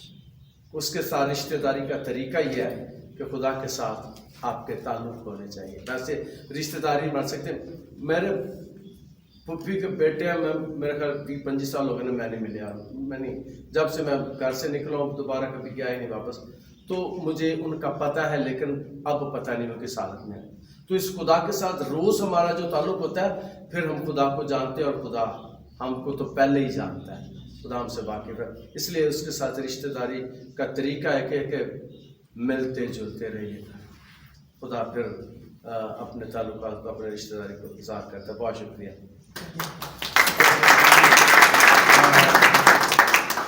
सर, पीछे से जो पहला सवाल आया था ना, वो रिश्तेदारी का, उसके बाद जो सवाल है उसमें था कि ये कैसे जो है दोनों चीज़ों को मेंटेन किया जाए। तो जैसे मैंने कहा ना कि जॉइंट फैमिलीज में रिश्ता है, तो आपने कई मरतबा एक लफ्ज इस्तेमाल किया है, बैलेंस। अब ये बैलेंसिंग एक्ट जो है ना, जरा उसके ऊपर थोड़ा सा जो आपके तजर्बात में आया है कि सबसे ज़्यादा जब बातें लोग करते हैं आपके साथ, तो वो इशू क्या है फैमिली का, फैमिलीज इश्यूज है वो कौन से उजागर हुए हैं? फैमिली जी बोले प्लीज। सर, मेरा एक सवाल है सर। माँ बाप अपने बच्चों की शादी कर देते हैं ज़बरदस्ती, जी जी, बच्चा एग्री नहीं होता, माँ बाप कहते हैं नहीं अच्छी करना है, वो आगे जाके मतलब कोई अच्छा रिजल्ट नहीं करता जी, माँ बाप भी इधर बैठे हैं और बच्चे भी बैठे हैं जी। इस पे आप थोड़े से। आपका सवाल ये है कि पेरेंट्स अपनी मर्जी करते हैं। कोई भी पेरेंट्स बुरा नहीं चाहता, कहीं ना कहीं वो अच्छा देख भी रहे होते हैं, ऐसा मैं कतई नहीं कहूँगा। और एक और बात आपसे कहूँगा, ऐसा नहीं, आप हिस्ट्री को उठा के देखें, जो रिश्ते माँ बाप ने किए हैं वो ज़्यादा देर पा हैं। मैं अपनी बात अपने एक्सपीरियंस की कर रहा हूँ। अब मैंने बहुत सारे ऐसे रिश्ते भी देखे हैं जो लड़का और लड़की अपनी मर्ज़ी से करते हैं, उनकी डाइवोर्स रेशो ज़्यादा है। कुछ फैसले जज्बात के होते हैं, माँ बाप जो हैं वो उस जोन में नहीं होते और वो मैच्योर होते हैं। ऐसा नहीं मैं कह सकता कि माँ बाप के हर फैसले अच्छे ही हैं, मगर एक बात ज़रूर करूँगा, 90% जो भी मैंने जिन लोगों से भी मेरी बात हुई है वो अपनी शादी से खुश नहीं हैं। सही बात है। जो मैंने देखा है या जो मुझे लोग सवाल करते हैं, उसकी वजह क्या है कि वो मैच्योर नहीं है इन चीज़ों को लेकर, वो खुश नहीं होते। उनसे पूछें तो वो कहेंगे मेरी गलत जगह शादी हो गई, हालांकि बच्चे भी होंगे। वजह क्या होती है? वही बात है कि वो मैच्योर नहीं होते रिश्तों को लेके। ये हो ही नहीं सकता कि कोई हमारे जैसा हो नहीं सकता। हम अपने जैसा ढूंढने लगे तो कहीं नहीं मिलेगा, ऐसा होता नहीं है।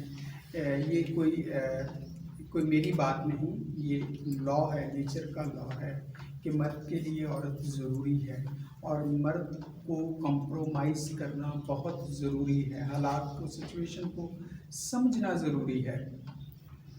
ऐसा है, ऐसा नहीं होता कि माँ बाप गलत फैसले बच्चों के लिए कर रहा है। बच्चों की जिम्मेदारियां हैं, रिस्पॉन्सिबिलिटियां हैं, उनको लेके चलना बहुत ज़रूरी है। मैंने अभी बात की तो भाई हंसे, बात सच यही है कि जिससे भी अगर कोई भी पूछता है वो बताता है तो वो कहता है मेरी गलत जगह शादी, हालांकि गलत जगह शादी नहीं हुई। अगर कहीं और भी होती तो यही जवाब होना था उसका, यही जवाब होना। क्यों कि हम बैलेंस नहीं कर रहे लाइफ को लेकर, हम अनबैलेंस हैं, हमारी सोचों में फतूर होता है। हम उनको हमारे मकसद जो हैं या हमारे गोल अगर सामने हों तो फिर हम रिश्तों को बड़ा खूबसूरत लेके चल रहे हैं, क्योंकि हमारा फोकस कहीं और है, फोकस कहीं और है। ऐसा कतई नहीं समझना चाहिए कि माँ बाप बच्चों के लिए गलत सोचते हैं। बच्चों की जिम्मेदारियां हैं, उनको समझना ज़रूरी है। ये लॉ है, शरीयत का लॉ है, और अगर हम उसको तोड़ेंगे तो उसके खमियाजे वो कौमें भुगत रही हैं जो बच्चे खुद फैसले कर रहे थे। अगर आप बाहर के मुल्कों में देखें तो रिश्ते वो कमज़ोर हैं और वो टूट जाते हैं जो खुद फैसले होते। कामयाब भी हैं, ऐसा नहीं है कि कामयाब नहीं, मगर अगर रेशो देखें तो आप देखें कि पाकिस्तान में 80 to 90 to ज़्यादा % होगा जो माँ बाप रिश्ते करते हैं, और वो आज भी चल रहे हैं। जो खुद कर रहे हैं वो देखिए कितने % है, उनमें रेशो क्या है। फिर बात वही आ जाती है कि हर चीज़ को ना आपको मेंटेन और बैलेंस करना पड़ेगा। अगर हम नहीं करेंगे तो हमें प्रॉब्लम होगी। किसी भी रिश्ते में लेके चलें, भाई बहन का रिश्ता है तो उसमें भी बैलेंस है, मैनेजमेंट है, टाइम टेकिंग होता है, ये बातें हैं। आपका सवाल यही था, जवाब आपको मिला या नहीं? रिश्ते की बात थी जी, प्लीज़। सर मैं इसी बात पे बात करना चाहता हूँ। आप पारी साहब हैं? हाँ तो बैठे होंगे नहीं, तो बड़ी बात करेंगे। पार्टी ने तो हम बुलाया है। तो मैं ये कहने लगा था कि मैंने ना 22 साल यूथ में काम किया जी, और यूथ में यानी काफ़ी तजर्बा है। उनके साथ ऐसे ही टॉपिक हमने डिस्कस किए, balance life, how to build relation with families, church, society. तो जो मैंने चीज़ें यानी ऑब्जर्व की तो उनमें जो अभी आप बात कर रहे थे कि जज्बात की बात, तो अब जैसे ही बच्चा ग्रो करता है, टीनेज से बाहर जाता है, हमारे जज्बात जो हैं वो ज़रा जोशीले होते हैं, और हम यानी जज्बात में तो होते हैं, अकल में नहीं होते उस वक्त। और मेरा जो तजर्बा, मैंने कहा कि 14 साल या 15 साल से लेकर 22 साल तक जो एज है ना, ये नहीं देखती। ये ऐसे ही है जैसे स्टूडेंट लाइफ है, आप हर गाड़ी को हाथ देते हैं, चल ये जगह हुई तो बह जाएंगे, नहीं तो पिछली बस तैयार है, और ये लाइफ ऐसे ही है। तो हम हर गाड़ी को हाथ देने की कोशिश करते हैं, गाड़ी अवेलेबल होती है, हम बैठ जाते हैं चाहे छाते ही गाना पड़े, और यही वजह होती है कि हम अनकंफर्टेबल होते हैं। और वालिदैन का जो बात हम कर रहे थे कि वालिदैन की जो शादियां हैं वो कामयाब इसलिए हैं क्योंकि उस वक्त तक यानी जो बच्चे हैं जिनका पेट खाली होता है, वो जब नई नवेली उसकी बीवी आती है तो उसके लिए वो जगह होती है, लेकिन जो पहले ही अपना पेपर फिल कर चुके होते हैं वो किसी और को कैसे जगह देंगे उस जगह पे, जिसकी वजह से जो है ना वो शादी जो है ना वो इतनी कंफर्टेबल नहीं होती। और जैसे वसीम भाई बात कर रहे थे कि भी वालिदैन तको तक की शादियां कर देते हैं, बात यही है कि हमारा पेज पहले ही फिल है, तो हम यानी अपने माँ बाप की सुनना नहीं चाहते। वो कहते हैं कि ये अब इस पेज को यानी पेज में सेट करो, हम कहते हैं वो तो ऑलरेडी फिल है, तो कैसे सेट? हाँ जी, तो प्रॉब्लम ये है। तो काउंसलिंग नहीं होती, और यूथ के प्रोग्राम तो बहुत ही कम होते हैं कि जैसे टीन एज से लेकर 22-25 साल की उम्र तक अगर काउंसलिंग की जाए, how to manage our life या how to choose our life partner, how to manage यानी बैलेंस लाइफ, ये सारे टॉपिक अगर डिस्कस किए जाए तो मेरा ख्याल रिजल्ट जो है वो बहुत बेहतर आ सकता है। भाई साहब, मैं आपकी बात अंडरस्टैंड कर गया। मैं मोटिवेशन स्पीकर नहीं हूँ, मैं पहले क्लियर कर दूँ आपको। मैं थेरेपी करता हूँ और मैं बाय प्रोफेशन ये भी करता हूँ, ठीक है। मैं बिल्कुल मोटिवेशन स्पीकर नहीं कि तुसी एनजी करो, NGO का। मैं अगर कोई इश्यूज़ हैं, कोर इश्यूज़ जिनको कहते हैं या प्रॉब्लम्स हैं, मैं उसमें हेल्प करता हूँ अपने एक्सपीरियंस से। और अपने एक्सपीरियंस को मैं स्पिरिचुअल एक्सपीरियंस कहता हूँ। मैं बिल्कुल मोटिवेशन स्पीकर नहीं हूँ कि मैं आपको कहूँगा ज़िंदगी बदलें और ज़िंदगी बदल जाएगी, ऐसा नहीं है। मैं वो टूल आपको बता सकता हूँ जिससे ज़िंदगी बेहतर हो सकती है। जो इश्यूज़ हैं, ठीक है, जो बात की है, मैं इसमें मैच्योर एक्सपीरियंस आपसे शेयर कर सकता हूँ। कोई बात हतमी तो दुनिया में है ही नहीं है कि अगर हम कहें कि उसका पेज फिल हो गया या उसका ये है मोटो है या ये। मैं एक चीज़ बता सकता हूँ कि ज़िंदगी में इसके अलावा भी बहुत कुछ ज़रूरी है। शादी तो ठीक है अपनी जगह पे है कि हम अगर शादी में फंसे रहेंगे तो बात आगे नहीं चलेगी। शादी, अब हालात ये है कि शादी इज़ नॉट ईजी। दुनिया में सबसे कमबख्त मुश्किल काम ही यही है, और उसको फिर ईमानदारी से लेके काम यही है कि उसको लेके कितना चल रहे हैं। अगर आप ये कर रहे हैं कि मेंटली कुछ होती हैं आदतें, हैबिट्स, ठीक है, जिस बात आप कर रहे हैं ना कि वो छत पे चढ़ना या वो पेज, ये हैबिट है और ये कमबख्त बूढ़े उम्र तक नहीं लोगों की जाती। शादीशुदा होके भी किते ना किते वो बास्ते चढ़ने की कोशिश कर रहे होंगे ने।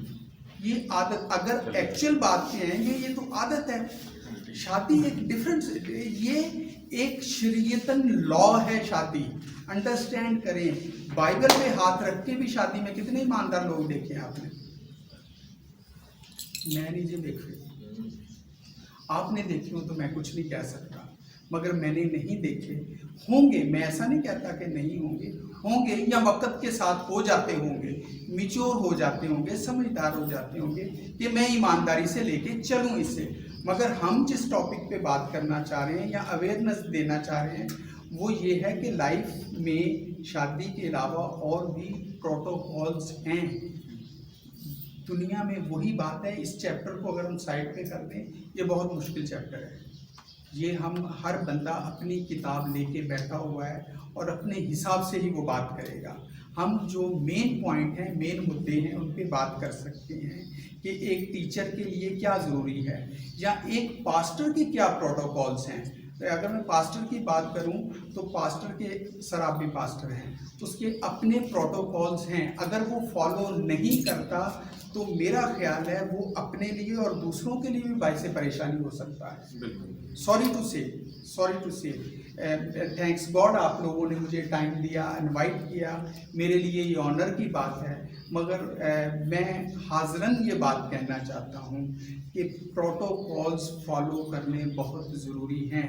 अगर हम मैं पास्टरों के मैं मुल्कों में जाता आता हूँ, चर्च खाली हो रहे हैं, उसकी ये वजह नहीं कि कलीसिया ख़राब हो गई है, चर्च बिक रहे हैं, उसकी ये वजह नहीं कि कलीसिया को पैसे नहीं, लोगों के पास पैसे हैं। आज देखें इस चर्च में मैं देखता हूँ तो प्रयास है, ईस्टर पे मैं आया और मैंने लोग यहाँ देखे। अब बाहर के मुल्कों में जो पास्टर जो जहाँ से जिन्होंने क्रिश्चियनिटी को फैलाया है, आज वहाँ चर्च पब बन रहे हैं या चर्च हटा के मिटा के वहाँ पे बिल्डिंगें बन रही हैं। वजह सिर्फ एक ही है, प्रोटोकॉल्स को फॉलो नहीं किया। प्रोटोकॉल्स असूल होते हैं, प्रिंसिपल होते हैं। अगर कोई टीचर है तो उसके अपने प्रोटोकॉल्स, अगर वो फॉलो नहीं करेंगे तो कितनी देर चलेंगे वो? जी sir, may I add to it? जी प्लीज़। पिछले दिनों हम एक जगह पर प्रीच कर रहे थे, so we were discussing the book of Daniel. और दानियल नबी को जब इसराइल से यानी यरूशलेम से उठा के लेकर गए, उनको असीर किया, सो यरूशलेम बाबुल के मुकाबले में नहायत ही नहीफ, यानी कि बिल्कुल अगर आप उसको कंपेयर करें बाबुल से तो वो कुछ भी नहीं उसके मुकाबले में। यरूशलेम की खूबसूरती, वो इतना खूबसूरत था जब उसको कंस्ट्रक्ट किया नबूकदनेस्सर ने, तो उसने उसको कहा कि तू यहाँ पर आ, यहाँ पर रह, तुझे हम ले आए हैं, अब तू यहाँ का खाना खा और यहाँ की जो तेरी सारी चीज़ें ना, 3 साल तो ये काम कर, खा पी, शराब पी और जो तेरा दिल करता है यहाँ पे तू कर, और कल फिर जब तू मेरे सामने खड़ा होगा तो हम तब बात करेंगे। वो एक उसकी 3 साल की डिग्री। सो इन्होंने जो बात की सर ने, वो ये कि प्रोटोकॉल, और वहाँ पे जो वर्ड इस्तेमाल हुआ कन्विक्शन, डैनियल के अपने प्रिंसिपल्स से उसने बादशाह को कहा कि मैं ये खाना नहीं खाऊंगा, जाके बादशाह को बता दो ये बात, और मैं ये पानी और ये जो शराब तुम मुझे देते हो मैं ये नहीं पीऊँगा, बल्कि इस तरह करो कि कोई घास फूस है जो यहाँ पर उगती है जो तुम अपने देवताओं के सामने नहीं लेकर जाते, वो लेके आओ, मैं वही खाऊंगा। बच्चों का जो प्रॉब्लम आजकल है वो ये कि वो उस ब्यूटी की तरफ भागते हैं, मटेरियलिस्टिक हो Yes, वो लफ्ज़ इस्तेमाल हुआ है शैतान के लिए नखश, यानी कि वो इस तरह हिस करता है, और उसने हवा के कान में आकर कहा कि ये तो फल खा, ये बहुत खूबसूरत है। क्या है जी? बहुत खूबसूरत है और बहुत अच्छा है, ये तेरी आंखें खोल देगा। और उसने, हवा ने जब उसे देखा तो उसने भी उसको देख कहा बड़ा डिजायरेबल है। Doing what is desirable does not take much power, but doing what is right it's a very very important thing. बच्चे आजकल वो करना चाहते हैं जो आसान है, वो नहीं जो सही है। डैनियल ने वो किया जो सही था, और आप उसका जो उसकी कन्विक्शन को और उसकी ग्रोथ को देखते हैं, वो वहाँ पर इतना ताकतवर हुआ कि वो बादशाह के मुकाबिल समझा जाने लगा। यानी कि बादशाह उसको पूछता था काम करने से पहले कि दानियल ये करना चाहिए या ये नहीं करना चाहिए, इसका क्या मतलब है, मुझे क्या करना चाहिए। So your conviction when it comes to anything, वो मैरिज है, वो आपकी लाइफ है, उसमें आपने सिर्फ एक सवाल अपने आप को पूछना है, why not what is marriage, like why marriage, क्यों मैं क्यों इसके अंदर एंटर हो रहा हूँ, क्या मैं पैसे के लिए हो रहा हूँ। अगर आपका मियाँ गरीब हो जाएगा तो that marriage is going to be really unsuccessful. क्या मैं कार के लिए कर रहा हूँ, क्या मैं घर के लिए कर रही हूँ, तो क्या जल्जला आ जाएगा, तुम दोनों का घर गिर जाएगा तो मैरिज भी उसके साथ ही ख़त्म। मैरिज, मैं हमेशा इसको एंजॉय करता हूँ जब पादरी अमृत साहब और जब पादरी काज साहब भी यहाँ थे, जब ये उन वाउस को लेकर चलते हैं, उनके अंदर पैसे का जिक्र ही नहीं है, वो दुख में और सुख में। मैरिज की बेसिक कन्विक्शंस जो हैं वो उस निकाह में जो आपको पढ़ाई जाती हैं, किसी को भी पढ़ाई जाती हैं, वो बस सरसरी नहीं होती, वो वही होनी चाहिए। अगर उन्हीं कन्विक्शंस को फॉलो किया जाए तो your marriage will be successful, दुख में और सुख में। वो कहते हैं सुख में मैं तो दुखा दे वेले तेरी जो होगा सुने दुआ। ठीक है, गुड। मेरा ख्याल है कि एक साहब आपने बेटा हाथ खड़ा किया था। हाँ, एक यहाँ से एक सवाल आता है, क्या आपकी जो मैरिज है वो कॉन्ट्रैक्ट है या कवनेंट है? कॉन्ट्रैक्ट है। कॉन्ट्रैक्ट तो दो बिजनेसमैन के दरमियान है, नहीं साड़ी कीमती तो कट के दोगे। क्रिश्चियन मैरिज नहीं है कॉन्ट्रैक्ट। Okay, that's it. अब इसमें जो पादरी साहबान यहाँ बैठे हैं, जिनके पास भेड़े हैं, कलीसियां हैं, वो निकाह से पहले क्या काउंसलिंग करते हैं? प्री मैरिटल काउंसलिंग कि उदों नहीं बहुत नहीं तुसी करते हो, तो मैं नहीं क्या कि तुझे खड़ा। हाँ प्लीज, मकसद जो है ना जो आज वो यही है।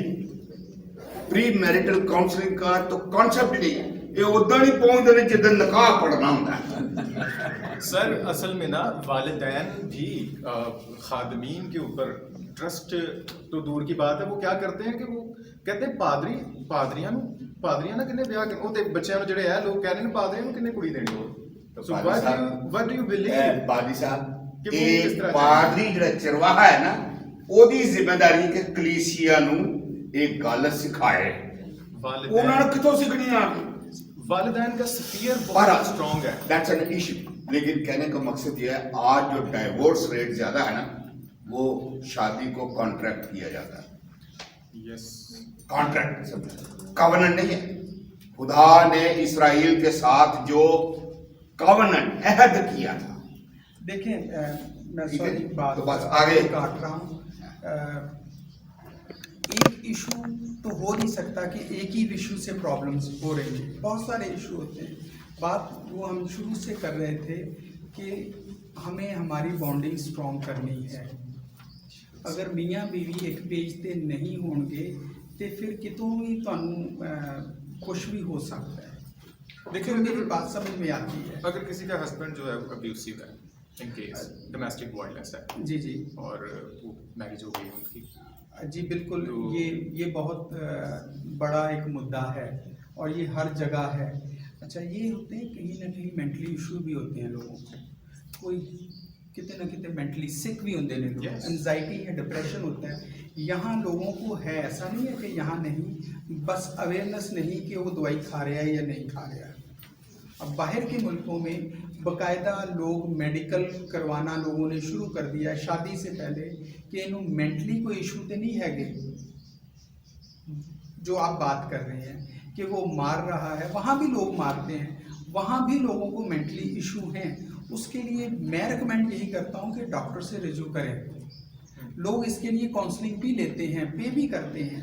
अब जो ऐसे इशू हैं उनकी काउंसलिंग एक दिन में तो होती नहीं है, उसको कई कई साल लगते हैं, उनको काउंसलिंग लेनी पड़ती है डेली बेसिस पे।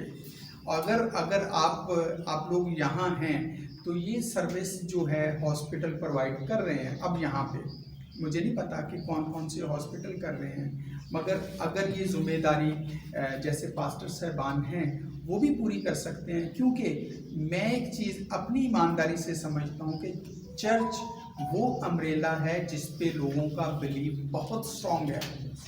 दुनिया इधर की इधर हो जाए, लोगों का बिलीव इतना स्ट्रॉन्ग है। आज मैंने किसी को देखा कि वो चंदा पादरी साहब को दे रहा था तो उसने अपने थोड़े से पैसे फाड़ के अपने मुंह में डाले और बाकी हदिये में डाल दिए। इससे बड़ा बिलीव मैंने नहीं देखा कोई। मेरी अंडरस्टैंड की आप लोगों ने बात कि उसने पैसे पकड़े, वो बिल जो था उसका, उसमें से थोड़ा सा फाड़ के मुंह में डाला, बाकी क्यों? उसका नस्ल दर नस्ल बिलीव है। अब अगर पास्टर साहबान बच्चों की थेरेपी करेंगे और कंटिन्यू करेंगे, ऐसी कोई क्लासेस देते हैं या ऐसी मोटिवेशन करते हैं या थेरेपी करते हैं, मैं कहता हूँ बाइबल से बड़ी ना तो कहीं काउंसलिंग है और ना कहीं थेरेपी है। लोगों का ईमान ऑलरेडी बना हुआ है, जब बना होगा तो उस ज़मीन पर जो भी सीड डालेंगे वो खूबसूरत होगा ही होगा, वो फसल उगेगी उगेगी। मुझे बिलीव लोगों का बनाना पड़ता है, फिर मैं उसके ऊपर वर्क करता हूँ। अगर लोगों का ऑलरेडी बना है तो ये जिम्मेदारी मेरा ख्याल है कि एक चर्च की अम्ब्रेला के नीचे आए तो बहुत खूबसूरत होगी और उसका रिजल्ट हमें जल्दी मिलेगा। आप एग्री हैं मेरी बात से? क्या कहते हैं आप? गुड आइडिया है जी, हो सकता है। इम्प्लीमेंट करने की ज़रूरत है, एक्सपेरिमेंट करने की ज़रूरत है। अगर इसको किया जाए, अप्लाई किया जाए तो मेरा ख्याल है मैं एक चीज़ कहता हूँ, हिस्ट्री को सामने रख के मैं बात करूँगा कि दुनिया में जो कुछ भी हो रहा है या हुआ है वो चर्च ने ही दिया है और कोई रास्ता था ही नहीं। अगर आपके मुल्क में या दुनिया में जहाँ भी एजुकेशन गई है वो चर्च लेके गया है। जहाँ ईमानदारी और बेईमानी का भेद सामने रखा है वो चर्च ने रखा है। जहाँ तमीज़ दी है, बदतमीज़ी को तमीज़ से जुदा किया है, वो भी चर्च ने किया है। तो अब अगर देखा जाए तो कहीं ना कहीं बैठ के अगर हम फील करें, आज भी चर्च थेरेपी का काम कर रहा है, अभी भी थेरेपी का काम कर रहा है। अपनी आस उम्मीद लेके लोग चर्चों के पास आते हैं। मैंने अपनी आंखों से देखा है, बीमार लोग आते हैं और शफा पाके जाते हैं। कभी उनका बिलीव होता है तो कभी पास्टर का बिलीव होता है। दोनों के बिलीव मिलके काम करते हैं तो बात बनती है। मेरा यकीन है कि अगर एक पादरी किसी बच्चे या बच्ची कपल्स की थेरेपी करेगा तो उससे खूबसूरत कोई बात नहीं होगी। मेरा बिलीव है और मेरा बिलीव मिच्योर है, क्योंकि मैं इस फील्ड में हूँ जहाँ पास्टर एक बंद कमरे में बिठा के किसी बच्चे और बच्ची को साथ बिठा के कपल को समझाएगा, बताएगा कि ये तेरे प्रोटोकॉल्स हैं, तो इनको फॉलो कर। शरीयतन और नेचर के लॉ हैं, ये बाइबल कहती है। नेचर का लॉ है और शरीयत का भी लॉ है।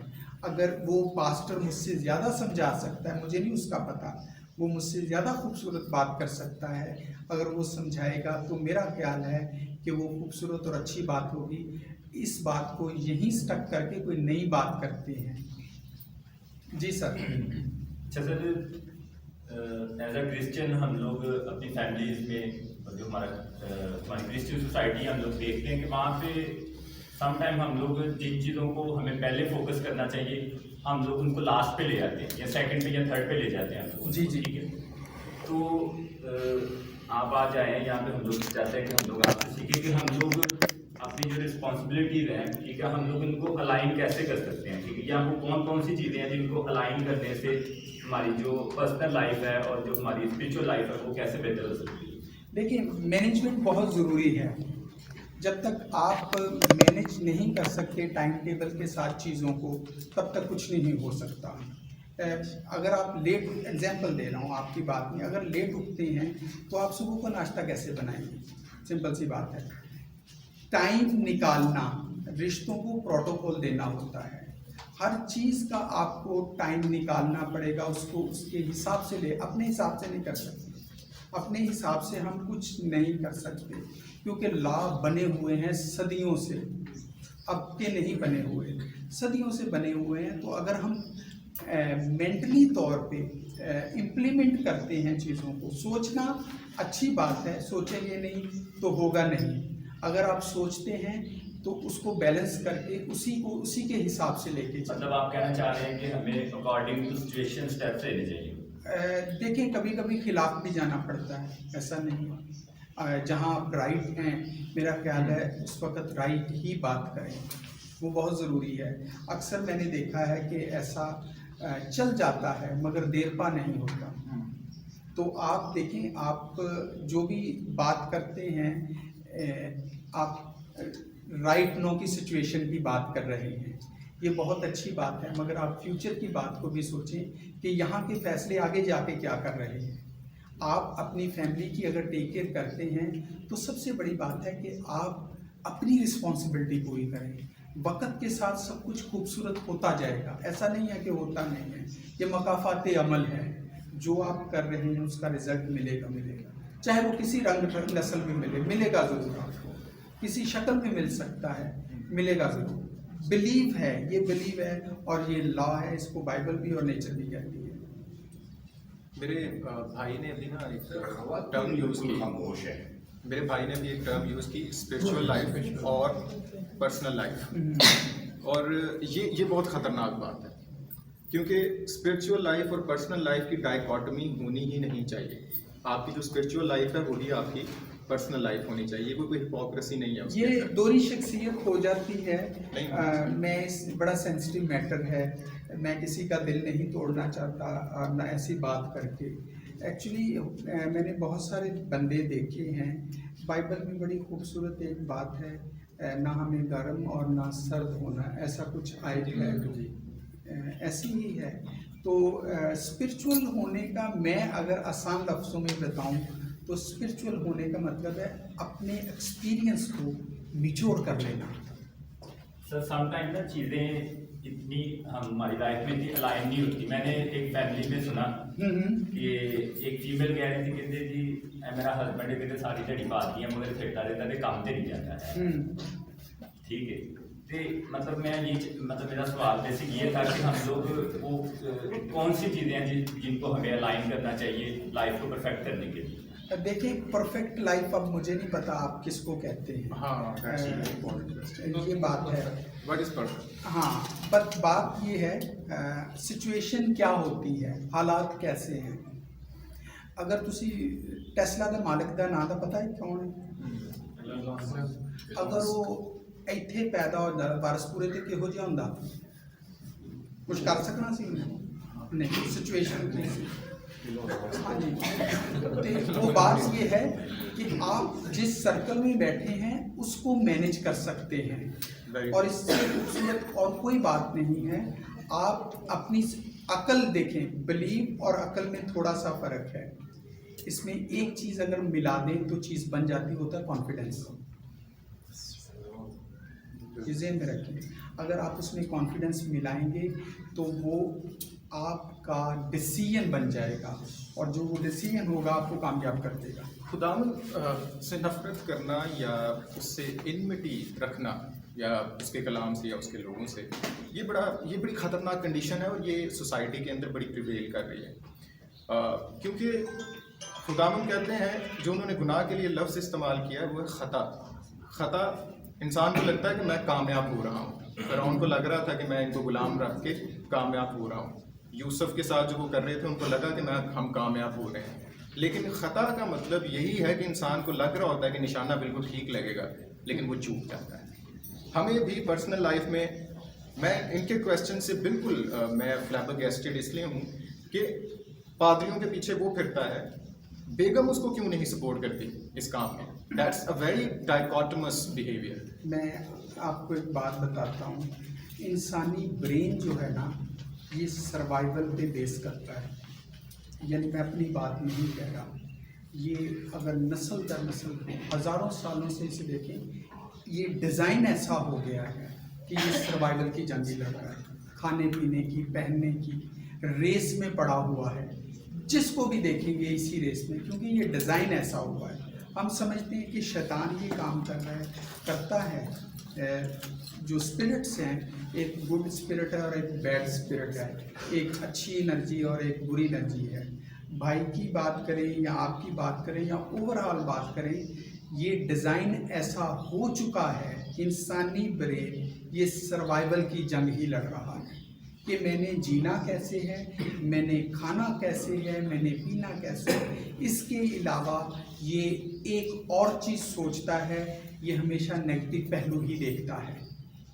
आप इस इस पे ब्लैक डॉट लगा देंगे तो उसे ब्लैक ही नज़र आएगा, वाइट वाला नज़र ही नहीं आने आएगा, वो कहेगा ब्लैक नज़र आ रहा है। आज मैं ट्रैवल करके आ रहा था तो नाल ड्राइवर बंदा वेखन लिया, कहता किन्ने दरख्त गंदे गंदे जी होए ने जी, कटाए लाहौर से लेके उसको गंदगी ही नज़र आई है और कुछ नज़र नहीं आया। तो जो फैसलाबाद आना, मैं क्या हरे दरख्त भी वेख, हवा की भी ताज़ा चलन डगी, ये भी वेख लै। ये सिर्फ तो एको चीज़ नूं वेखना है। बात ये है कि हम डिज़ाइन कर रहे हैं, हम डिज़ाइन कर रहे हैं बाय बर्थ। बच्चों को हम क्या सिखा रहे हैं या किस तरफ लेके जा रहे हैं, हम उनके बिलीव कैसे स्ट्रॉन्ग कर रहे हैं। हम खुद कहते हैं चर्च की जानते हो पादरी चंगे नहीं होंगे, हालांकि ये गलत बात है। कहीं ना कहीं हम पॉइजनिंग कर रहे हैं, इसको पॉइजनिंग कहते हैं। मुझे आपकी बात से ये बड़ी इंटरेक्टिव बात है कि हम एक जगह प्रीच कर रहे तो एक नौजवान लड़के ने खड़े होकर ये बात कही कि हज़रत दाऊद ने भी तो यह किया सी, ठीक है। When he asked this question कि उसने अडल्ट्री की, तो हमारे साथ जो बड़े अच्छे टीचर थे उन्होंने कहा कि हज़रत दाऊद बादशाह भी तो बने थे। जी, ठीक है, he was the king of Israel. सोचो वो कितने बड़े मर्तबे बैठ के उससे एक छोटी सी या एक मिस्टेक वहाँ पर हुई है उससे, और तुम उसकी वो सारी भूल गए जो वो बादशाह बनने तक जहाँ वो गया। सो खुदावंद के खादिम या अंबिया अकराम या कोई भी शख्स जो है उसमें आप परफेक्शन या अपनी मैरिज में परफेक्शन ढूंढते हैं, it's never going to be like that. वो नहीं मिलेगी, परफेक्ट है ही नहीं खुदावंद के अलावा कोई। जी बिल्कुल। देखें वही बात है कि चीज़ को अंडरस्टैंड करना बहुत ज़रूरी है। अगर एहसास का रिश्ता किसी से जुड़ जाता है उससे कामयाब कोई चीज़ नहीं होती। ये जहन में आप बच्चियाँ हैं और आप लोगों की शादी होनी है, ये जहन में रखिएगा। मैं एक पढ़ी लिखी बात करूँगा, ये मंतक की भी हो सकती है और फ़लसफ़ा भी हो सकता है। हमेशा एहसास रखना ज़रूरी है। अगर एहसास नहीं रखोगे तो तुम्हारे लिए भी एहसास नहीं रखा जाएगा, ये पक्की बात है। और बात अगर हम वक्त के साथ साथ बहुत सारे चेंज आ रहे हैं, अगर हम अपने प्रोटोकॉल्स रखेंगे तो शायद हमें वो परेशानियां आने वाले वक्त में तंग ना करें, वो हालात तंग ना करें, वो मौसम तंग ना करें। अगर हमने अपने जो प्रिंसिपल बनाए हुए हैं वो ज़रूरी हैं या हमारे जो प्रोटोकॉल्स हैं उनको फॉलो करना ज़रूरी है। अब देखें, मुझे यहाँ का पता नहीं है, आप खुदा के घर में बैठे हैं, मगर हर जगह ड्रग्स भी इन्वॉल्व हो रही है। जो कोर पॉइंट बनते जा रहे हैं ये भी हो रहा है। और दूसरा रुपए पैसे की भी परेशानी बहुत है।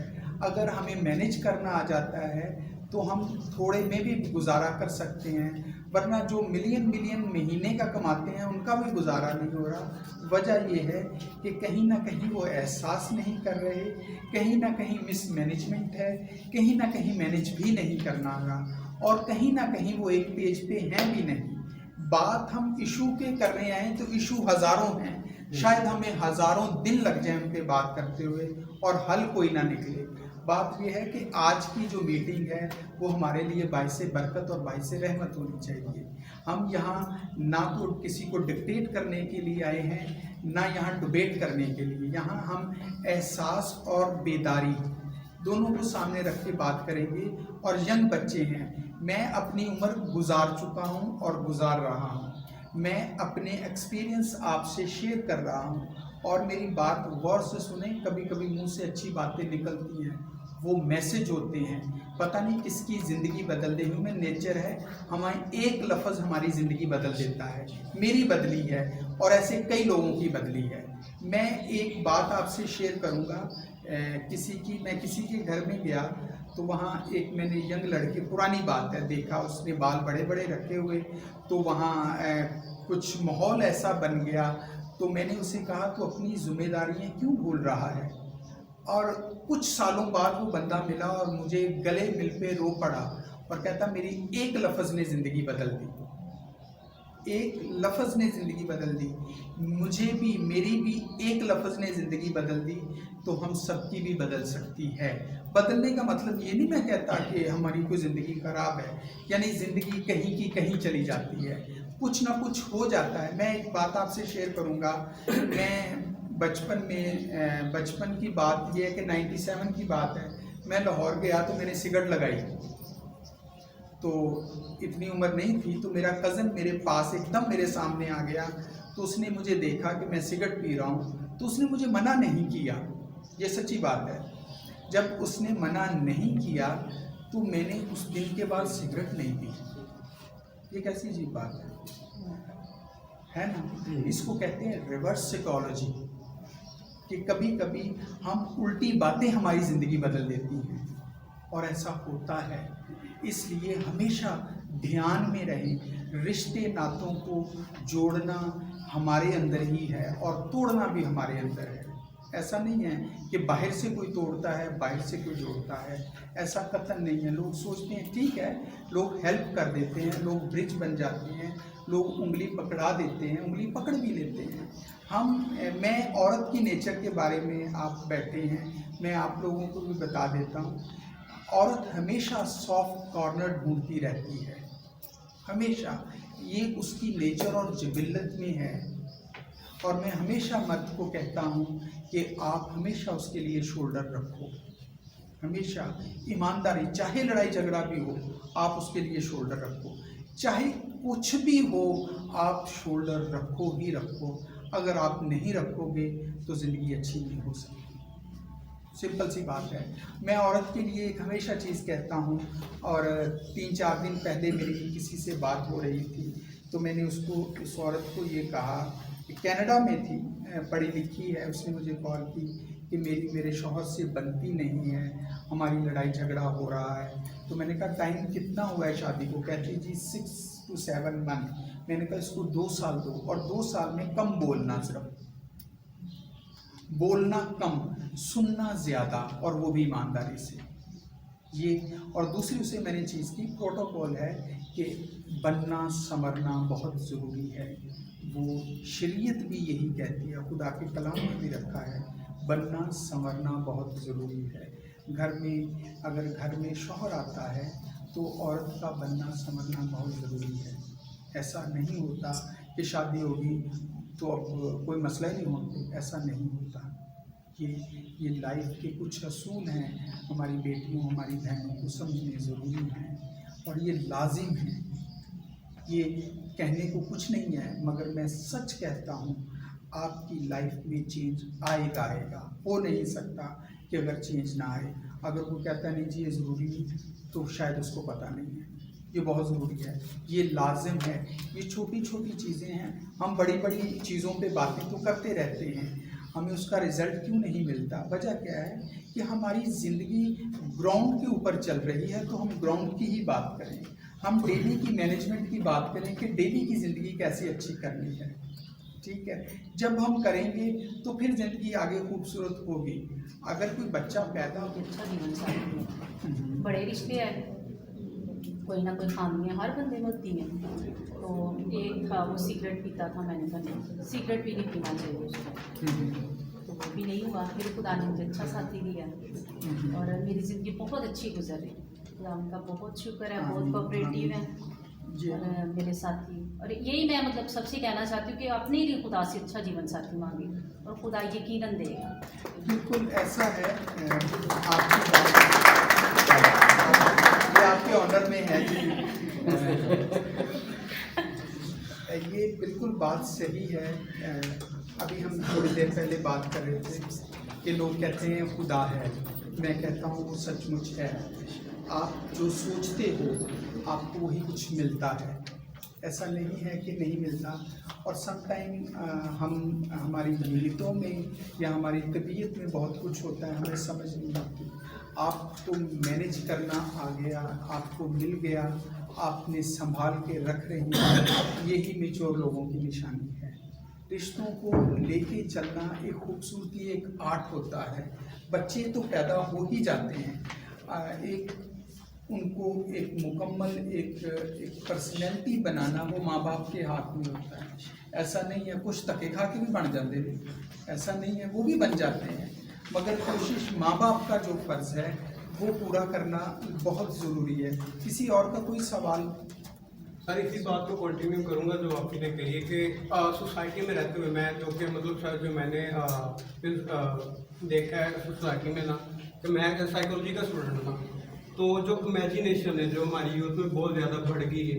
ये जैसे उन्होंने कहा है कि बड़े बाल रख लेना या मतलब एक सोच लेना कि मेरा जीवन साथी हो ऐसा हो, तो जब डिमांड्स बढ़ जाती हैं सर तो वो चीज़ें मतलब वैसी नहीं रहती ना, तो मतलब वो चीज़ें फिर ख़राब होना शुरू होती हैं। जैसे आजकल मतलब फ़लसफ़े में जैसे मतलब आजकल यूथ ने अपना लिया कि हवा में गुलाबी रंग होना, फिर मोहब्बत या मतलब जैसे ड्रामा या मूवी में हो रहा है, वो सारा स्क्रिप्टेड है, वो सारा चल रहा है। लेकिन हम अगर उनको अपनी ज़िंदगी में इम्प्लीमेंट करेंगे तो वो चीज़ें तो ना चलेंगी। फिर आप बात कर रहे थे आगे माँ बाप की, तो वो भी एक बड़ी अच्छी बात है। फ्राइड कहता है कि अपने मतलब एक जो पर्सनैलिटी डेवलपमेंट की स्टेज होती है वो उसने 1 साल से 7 तक का है। तब हम क्या करते हैं, मैं एक स्टोरी क्लिप देख रहा था जिसमें वो अपने बच्चे को ना मतलब वो कोई चीज़ें तोड़ रहा होता है, खिलौना वगैरह, तो वो उसको ये नहीं कहती कि तुम क्यों तोड़ रहे हो। उसके बाद उन्होंने एक मैसेज दिया था कि जो डेवलपमेंट स्टेज होती है बच्चे की तो हम वही रोक देते हैं, मे बी वो इंजीनियर हो, मतलब पर्सनैलिटी में उसकी वो चीज़ हो, खसूसियात हो, तो हम तो उसे वही मतलब वहीं पे खोज कर देते हैं ना। तो दूसरी बात उन्होंने की खुदा से मांगनी चाहिए, बेशक ये बड़ी अच्छी बात है, हम बिलीवर्स हैं। जब एक चीज़ बाइबल में लिखी है, खुदा कह रहा है मांग तो मैं तेरे मुंह को फूंक करूँगा, तो मतलब वो चीज़ हमने अपनी ज़िंदगी में इम्प्लीमेंट करनी चाहिए। हम बस हम सुना बोला और बस वैसे उड़ा दिया। ब्रदर, एक होता है मांगना, एक होता है हेलुसिनेशन। असल में बिल्कुल आपको नीड और डिज़ायर में फ़र्क होना चाहिए कि है क्या, हकीकत क्या है। हकीकत पसंद भी होना बहुत ज़रूरी है, अकल कहती है। देखिए अब मैं अगर इनकी बात करूँ बिलीव की, तो मैं वो बात कंप्लीट कर लूँ जी। अगर मैं इनकी बात करूं और आपकी बात करूं, दोनों मतदार चीज़ें हो जाती हैं, ठीक है। उनका है बिलीव, तो किसी के बिलीव को आप तोड़ नहीं सकते, ये ज़हन में रखें। मैं नहीं तोड़ूंगा, मैं उनको कहूँगा उनका बिलीव है, उनको मिल गया, उनके खुदा ने उनको दे दिया, ठीक है। अगर मैं आपकी तरफ आता हूँ जो आप बात कर रहे हैं, देखिए मैंने ऐसे बहुत सारे पेशेंट देखे हैं जो चाहते हैं कि वो हवा में उड़े। मेरी बात समझे हैं? तो फिर मैं उनको समझाने के पैसे लेता हूँ।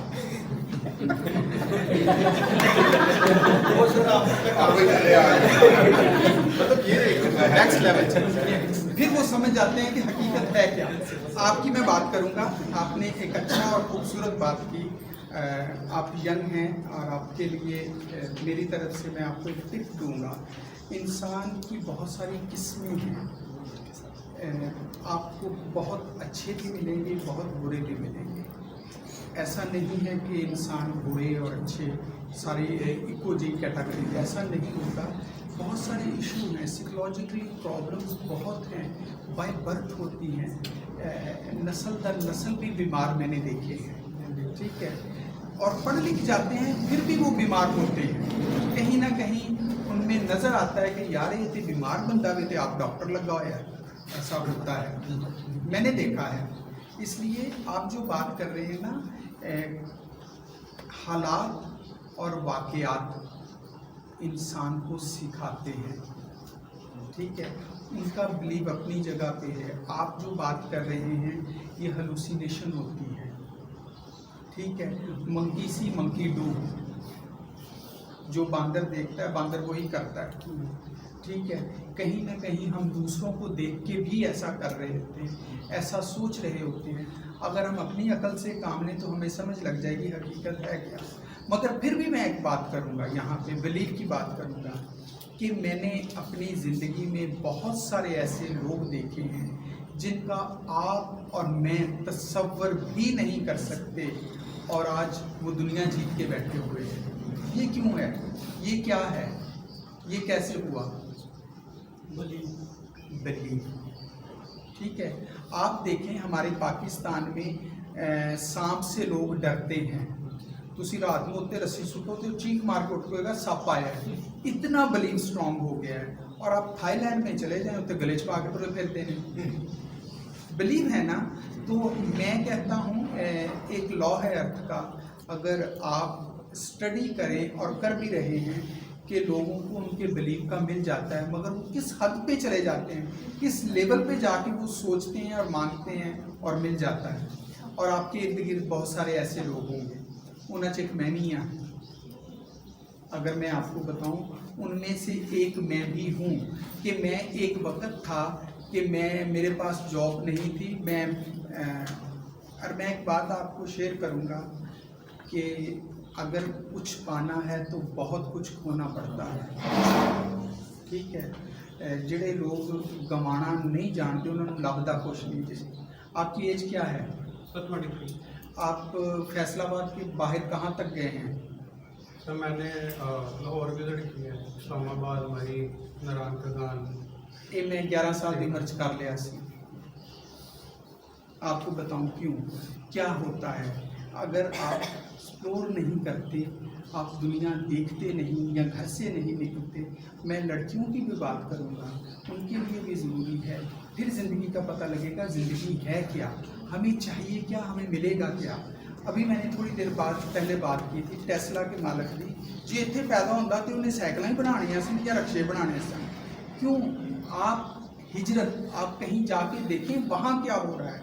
अगर आप सिर्फ फैसलाबाद में रहेंगे तो मेरा ख्याल है आप कुछ नहीं करेंगे, वही करेंगे जो दूसरे कर रहे हैं, ठीक है। बाहर कॉलोनी में हर दूसरा बंदा एनजीओ या चर्च ही बनाई जा रहा है, क्यों? वजह विंदीओ ने जो देख रहे हो ना वही कुछ ही करोगे ना। तो बात आपकी है कि बात ये है कि सारी जो बातें हमें 3-4 सवाल यहाँ से मिले हैं, तो इन सारी को करें तो मेरा ख्याल है ज़िंदगी में इसके अलावा कुछ सोचें। अभी तक हम लोग सिर्फ घर की परेशानियों में फंसे हुए हैं। फॉरगेट करो, इनमें ना फंसो, ये आपको आगे नहीं बढ़ने देंगी। खुदा जानता है, घर में ना सोचो कि शाम की रोटी है या नहीं, अगे निकलो, हो सकता है तुसी किसी की रोटी का बायस बन जाओ। फिर मैं मोटिवेशन स्पीकर नहीं, मैं आपको एक्सपीरियंस की बात कर रहा हूँ। आपके जितने भी सवाल मुझे मिले हैं ये कहीं ना कहीं मेंटली तौर पे स्टक हैं लोग, कहीं ना कहीं आप अभी भी घर के लड़ाई झगड़ों में स्टक हैं। फॉरगेट करो, आगे बढ़ो। ये टाइम नहीं है कि हम वहाँ स्टक होके बैठे। आप इनफ अकलमंद हैं। अगर मैं दिल की बात, जड़ा बंदा बाइबल पढ़ लेंदा हाले भी सवाल जवाब करे तो मेरा ख्याल है मेरा ख्याल है नहीं सर, ये तो आपने पहले कहा ना कि सवाल जो नहीं करता वो बंदा रह जाता है। नहीं, सवाल करो, आप सवाल करो। मैं आएगी इसलिए सवालों ने जवाब दे रहे हैं। ये वाइस का मुसन्निफ कहता है कि time and chance happens to all. Time and chance happens to all. ये सबसे बड़ी विजडम है जो इक्लेसियास्टस को यानी वाइस की किताब को पढ़ते हैं, और बच्चों के लिए बड़ा ज़रूरी है, यंग बच्चों के लिए, कि आप बांध नहीं सकते। आप वो चीज़ बांध के उसको ढूंढने की कोशिश करें जो आप चाहते हैं वो आपको मिल जाए। ये कभी किसी के साथ होता है, किसी के साथ नहीं होता, क्योंकि ये हो नहीं सकता। वो कहता है कि हैवल हैवल एवरीथिंग इज हैवल, उतलान है, जो उसकी करेक्ट ट्रांसलेशन है वो कहता है कि ये धुएं की मानद है। आप ज़िंदगी को पकड़ने की कोशिश करते हैं, वो किसी और शेप में चले जाती है। आप उसको दोबारा से पकड़ने की कोशिश करते हैं, वो कुछ और बन जाता है।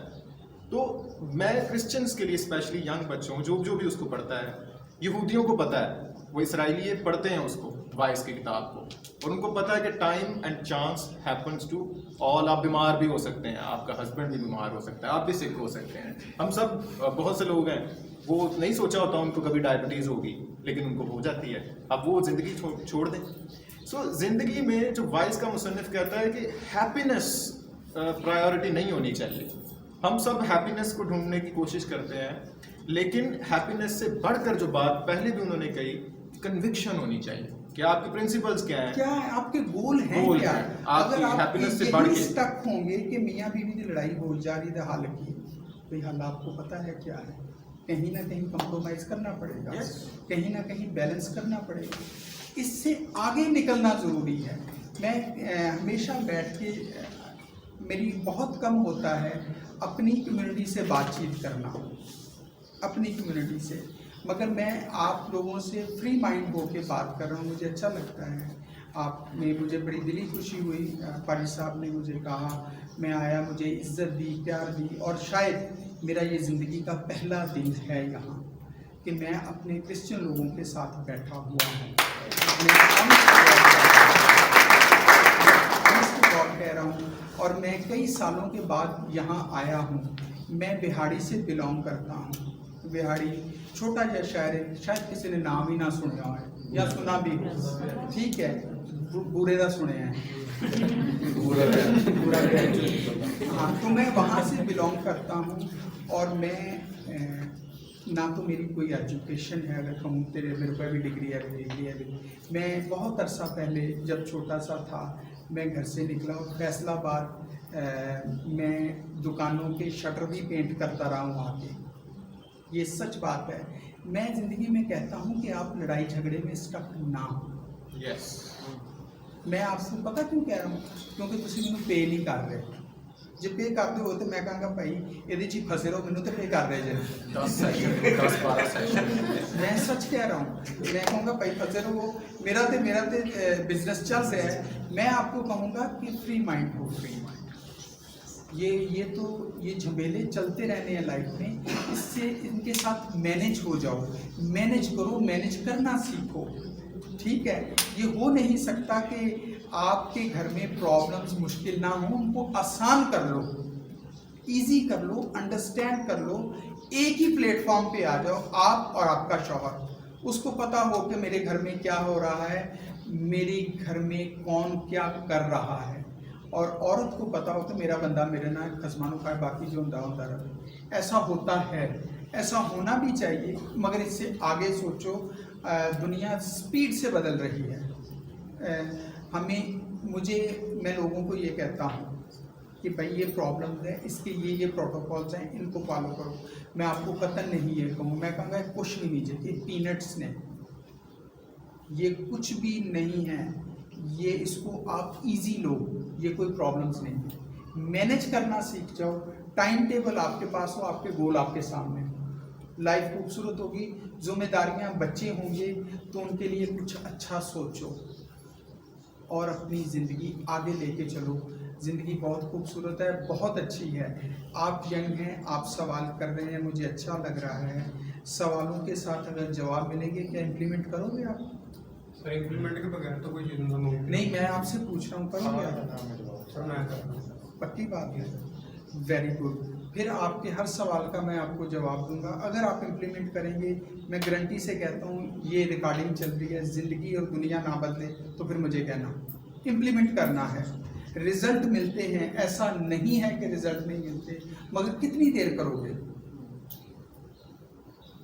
बात ये है कितनी देर और कब तक तुम लड़ सकते हो। जब तक लड़ोगे ज़िंदगी उतनी देर तक अच्छी हो, और ना हो तो फिर अच्छी बात है। मैंने कामयाब लोगों की निशानी ये देखी। कितने साल से आप मेहनत कर रहे हैं इस चर्च में? 17 साल। 17 साल से। एक दिन में कुछ नहीं होता, एक साल में कुछ नहीं, मिरेकल हो जाए या हादसा हो जाए, उसका मैं कुछ कह नहीं सकता। और ऐसा हो भी जाता है, मिरेकल हो भी जाता है। मगर आप लोग घर के झगड़ों में, लड़ाइयों में बिल्कुल ना फंसें। ये कुछ नहीं है, वेरी इजी है, वेरी सिंपल है। इसके कुछ प्रोटोकॉल्स हैं, उनको फॉलो करें, सीधे सीधे चलें लाइफ में। एक प्लेटफॉर्म पे होना बहुत ज़रूरी है। लाइफ बहुत अच्छी है, बहुत प्यारी है, ठीक है। जिम्मेदारियां निभाएं, थोड़े को मैनेज करना सीखें। अगर 100 रुपया है उसमें मैनेज कर सकते हैं तो ज़िंदगी बहुत अच्छी है, बहुत अच्छी है।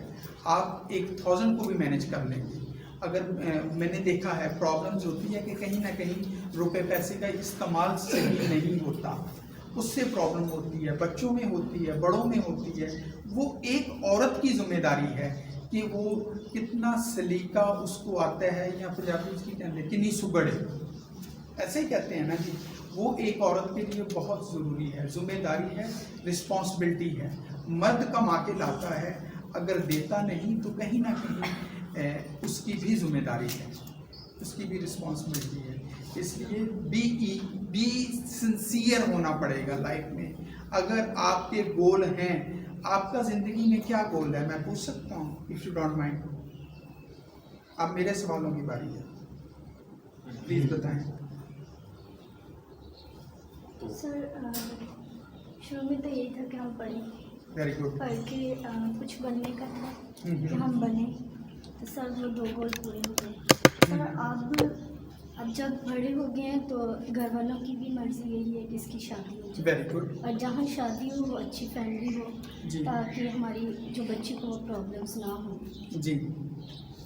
तो बेटा आपने पढ़ाई ख़त्म कर दी है? Yes sir. पढ़ाई कभी भी ख़त्म नहीं होती है, ज़हन में रखिएगा। अक्सर मैंने देखा है कि लोग कहते हैं कि हमने पढ़ाई ख़त्म कर दी। आप अपनी जो भी कोई पढ़ाई है वो ख़त्म कर दी, उससे आगे भी कोई पढ़ाई होती है। सर मैंने किया, अभी फर्दर करनी है। बिल्कुल, वेरी गुड। आप के जो मैंने आपको जो पूछा था कि आपका लाइफ में गोल क्या है, वेरी गुड। प्रैक्टिस बहुत ज़रूरी है। आप हम जिस कल्चर में रहते हैं कहीं ना कहीं वो ओवर रूल कर रहा होता है हमारे ऊपर, हमारी ज़िंदगियों के ऊपर वो ओवर रूल करता है। रिलीजन को भी पीछे छोड़ देता है, ये ज़हन में रखिएगा। मैंने देखा है कि वो कहते ना कि रिलीजन कॉर्नर कर देगा। कल्चर एक इतनी बड़ी बॉन्ड, स्ट्रॉन्ग, क्या इसको इजी लफ्ज़ों में मैं कह सकता हूँ कि हम लोग जकड़े हुए हैं कल्चर के अंदर। रिलीजन में बहुत सारी चीज़ें नहीं हैं, कल्चर में है, ऐसा ही है। तो इसलिए हमारा ये कल्चर है। अगर माँ बाप ऐसा कर रहे हैं तो वो हमारा कल्चर है और नेचर भी यही कहती है। मगर बात वो है कि आप अपना गोल, अपना मकसद अपने सामने रखें और ज़िंदगी खूबसूरत हो सकती है, और है भी। ऐसा नहीं है कि नहीं है। मैं बिल्कुल नहीं ऐसा कहता कि ये ज़िंदगी नहीं है। भाई ज़िंदगी यही है, एक्सेप्ट करो इसको एक्सेप्ट करो। वो वाली बात पे नहीं जाना। आपके साथ जो बैठे हैं वो बिलीवर हैं, आप इनकी बात पे ज़रूर जाइएगा। मैं एक छोटी सी कहानी सुनाता हूँ कि मैं 4 घंटे गड्डी चला के किते गया, और जहाँ गया था वहाँ GPS बंद हो गया, फोन भी बंद होगा, फोन ना चले तो वापस आने लगा तो उत्थे एक बंदा खलोता सी, लिफ्ट लैंड मैं उन्होंने पाया तो मैनू वो पूछ रहा कितने चलना है। मैं क्या टोरंटो, कहता मैं भी जाना। मैं क्या आ जा, कहता इत्थे की लैन आया से। मैं क्या तेनू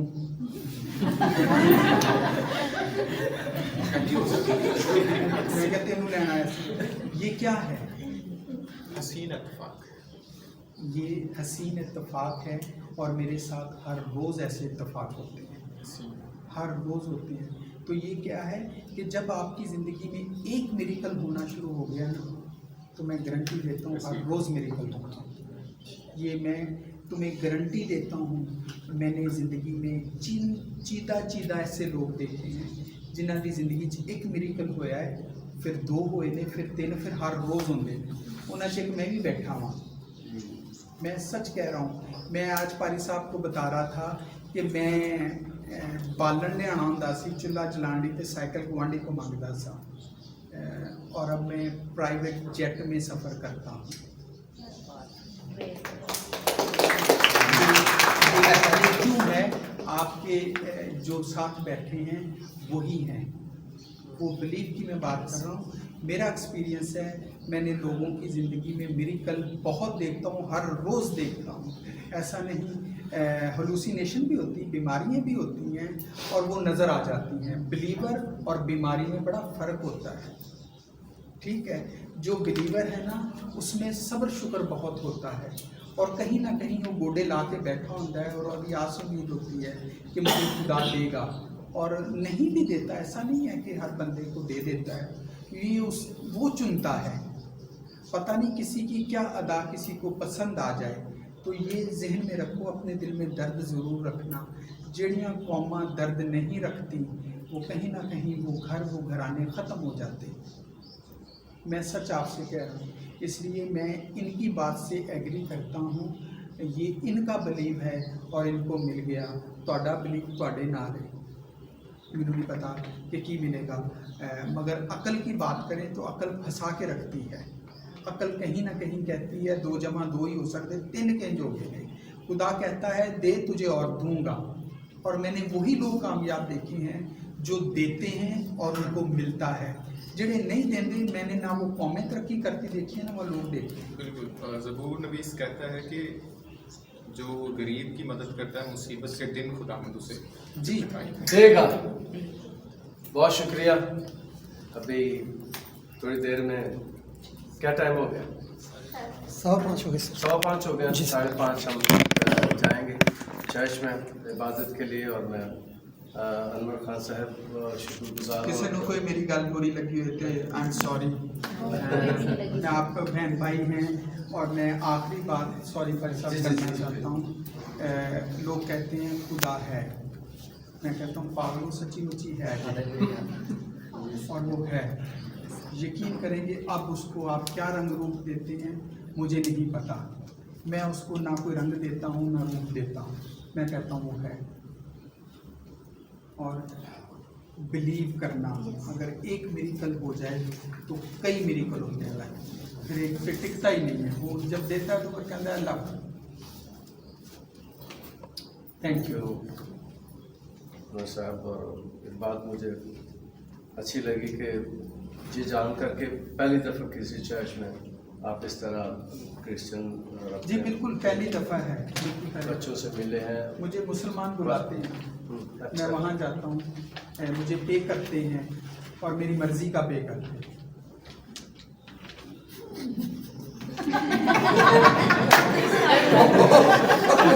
बच्चे कितने खुश हुए।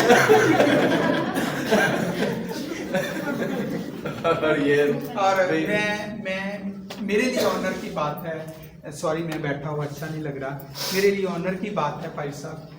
खुदा जानता है, मैं भाई साहब को कह रहा था इट्स माय टर्निंग पॉइंट। मैंने आज बहुत सारे डिसीजन लेने हैं। मैंने भाई साहब को कहा था और मैंने अपनी वाइफ को कॉल करके कहा था कि आज का दिन मेरे लिए एक टर्निंग पॉइंट है। और मैंने बल्कि भाई साहब कह रहे थे आपके लिए दुआ करेंगे, मैंने कहा थैंक यू, मुझे अच्छा लगेगा। और मेरे लिए आज का दिन देख लो रिकॉर्डिंग हो भी रही है या नहीं? मैं जी बार बार ऐसे लिए होना। तो मेरे लिए ये टर्निंग पॉइंट है और मुझे खुदा ने मेरी ज़िंदगी में एक और मौजज़ा आज किया है, और जो मैं सोच रहा हूँ बिल्कुल मुझे वही कुछ दे रहा है।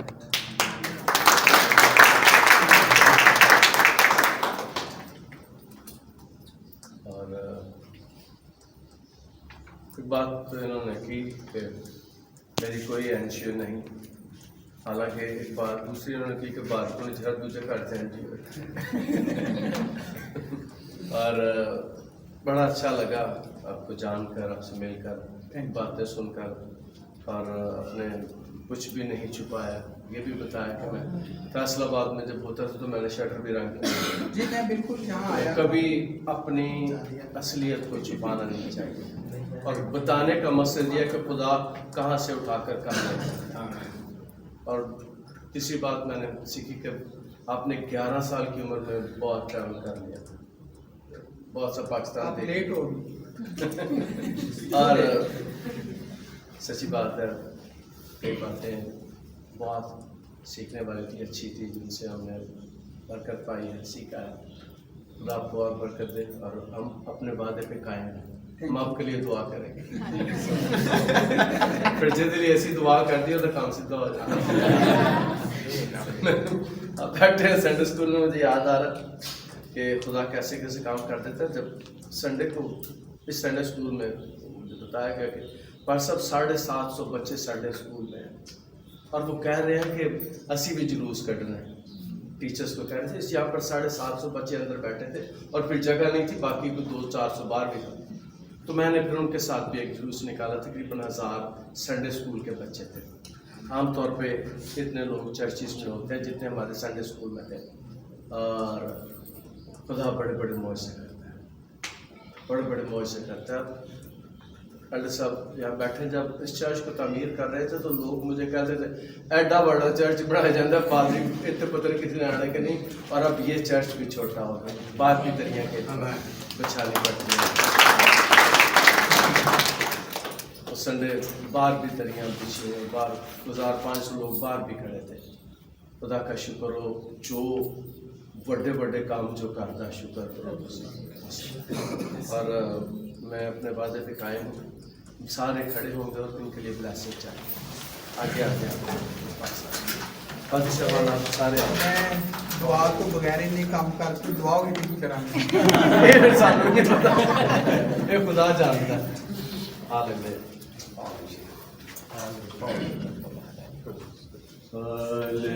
Hallelujah, hallelujah, hallelujah,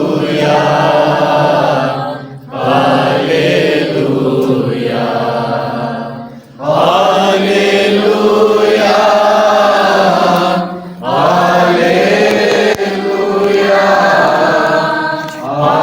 hallelujah, hallelujah, छूले यीशु, छूले यीशु, छूले यीशु, छूले यीशु, हालेलुया, हालेलुया, हालेलुया,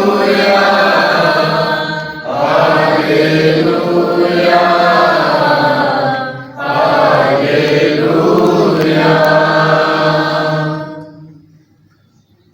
खुदावंद मेरा चौपान है, मुझे कमी न होगी। वो मुझे हरी चरागाहों में बिठाता है, वो मुझे रात के चश्मों के पास ले जाता है, वो मेरी जान को बहाल करता है, वो मुझे अपने नाम की खातिर सलामत की राह पर ले चलता है। बल्कि हम मौत के साए की वादी से न गुजरूं, मैं किसी बला से नहीं डरूंगा, क्योंकि तू मेरे साथ है। तेरे आसपास तेरी लाठी से मुझे तसल्ली है। तू मेरे दुश्मन को टूट मेरे आगे दस्तरखान बिछाता है। तूने मेरे सर पर तेल मला है, मेरा गला लबरेज होता है। यकीनन तुम्हारी रहमत उम्र भर मेरे साथ साथ रहेगी और मैं हमेशा खुदा की राह में सुगंध करूंगा। आमीन। जिंदा खुदा, तेरा शुक्र, तेरी तारीफ आज की शाम के लिए, तेरे बंदा के लिए, सारे जमात के लिए, अपने घरानों ख़ानदानों के लिए तेरा शुक्र अदा कर, बुलावे के लिए, खिदमत के लिए, इख्तियार के लिए तेरा शुक्र अदा कर, और सबसे बढ़कर कलीसिया के लिए, और फिर तेरे बेटे यीशु के लिए तेरा शुक्र अदा कर, तेरे रूह पाक के लिए तेरा शुक्र अदा करता। अरे खुदा, इसी शुक्रगुजारी से भरे हुए दिल के साथ हम सब तेरे फजल के तख्त के सामने हैं। और जैसे तेरे कलाम में लिखा है कि जब ज़मीन पर 2 या 3 शख्स किसी बात पर इत्तेफाक करके मेरे आसमानी बाप से मांगेंगे तो वो उनके लिए कर देगा। हम सारे मिलकर तेरे बंदे के लिए बरकत की दुआ करते हैं, मेहनत करते हैं। मसा ट्रांसफर हो जाए, मसा ट्रांसफर हो जाए, मसा ट्रांसफर हो जाए। तेरी कुव्वत, तेरी कुदरत बड़े जोर के साथ काम करे।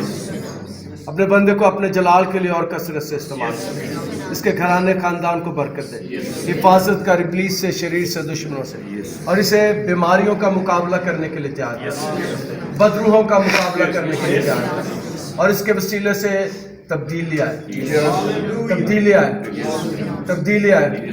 जिंदा खुदा हम सारे मिलकर इसे यीशु के लहू से महफूज करते हैं। ज़िंदगी में यीशु की फतह मंसलीब चाहते हैं। खुदा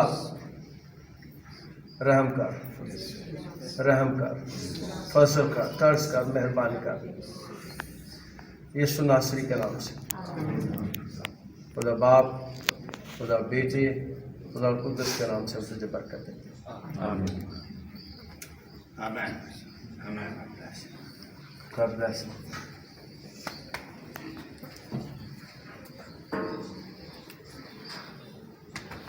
हम अनु साहब आपको डॉक्टर साहब का भी ये जो सजेशन था ये डॉक्टर साहब का था, हम आपके भी शुक्रगुजार हैं। आपने कन्विंस किया, हमें बताया और आपने लाहौर अनवर साहब के साथ मुलाकात की और फिर बताया कि मुझे फैसलाबाद में बुलाएंगे। तो मतलब ये अच्छा हुआ कि उनके साथ हम सब की मुलाकात हुई। और अगली बात जो मैं करने वाला हूँ, जब भी आप पाकिस्तान आए you are always welcome. First president church में हम आपको वेलकम करेंगे और ऐसे ही हम आपके मुंतज़र रहेंगे और अच्छी अच्छी बातें हम एक दूसरे से सीखें। खुदा आपको बहुत बरकत दे। डॉक्टर साहब आपका भी बहुत शुक्रिया कि सारी मोहब्बत का, आपके सारे प्यार का हम शुक्रगुजार हैं। बेसिकली अगर आप गौर करें तो मैं through out Pakistan Gideon ministry के वाले से फिरता हूँ, कलीसिया में देखता हूँ, तो अक्सर काफ़ी प्रॉब्लम्स जो है वो शेयर किए जाते हैं। यही फैमिली प्रॉब्लम बच्चों के, बच्चियों के होते हैं। तो मैं ये समझता हूँ कि जब मैं भाई से मिला तो मुझे ये बात समझ आई, तो मैंने पाजी साहब से इसलिए दरख्वास्त की कि सर वो आप पादी साहबान का आपका इन्फ्लुएंस है, बुलाएं ताकि हम कुछ सीख सकें, क्योंकि ये बड़ी ज़रूरी बात है। याद रखें पादी साहब का रोल सिर्फ नकाह पढ़त तक नहीं, बराए मेहरबानी उससे पहले भी आपका बड़ा रोल है। इन बेटों और बेटियों को केयर करना और इन्हें अच्छे ख़ानदान बनाना, दैट इज़ योर रिस्पॉन्सिबिलिटी, मैं समझता हूँ। तो इसलिए मैं शुक्रगुजार हूँ। सबसे पहले तो सर आपका शुक्रगुजार हूँ, हम आपके आपने इन्होंने मैं फ़ोन करा तो आने चलिए जिन्ना जिक्र है वो न जिक्र तो कुछ करिए, क्यों नहीं। God bless you, thank you very much. आप सब संडे को हम गिडियन के बारे में थोड़ी सी बात। डॉक्टर साहब को मैंने दावत दिया कि संडे को अपनी खिदमत के बारे में हमें बताएंगे, क्योंकि 10 साल पहले भी हमारे पास आए थे गिडियंस के ताल्लुक से और आज फिर आए हैं और फिर अभी मैंने इन्हें दावत दिया कि संडे को आएँ और अपनी खिदमत को शेयर करें। खुदा ने बहुत बरकत दे इनका बहुत। आप देख रहे हैं गोमती चर्च टीवी।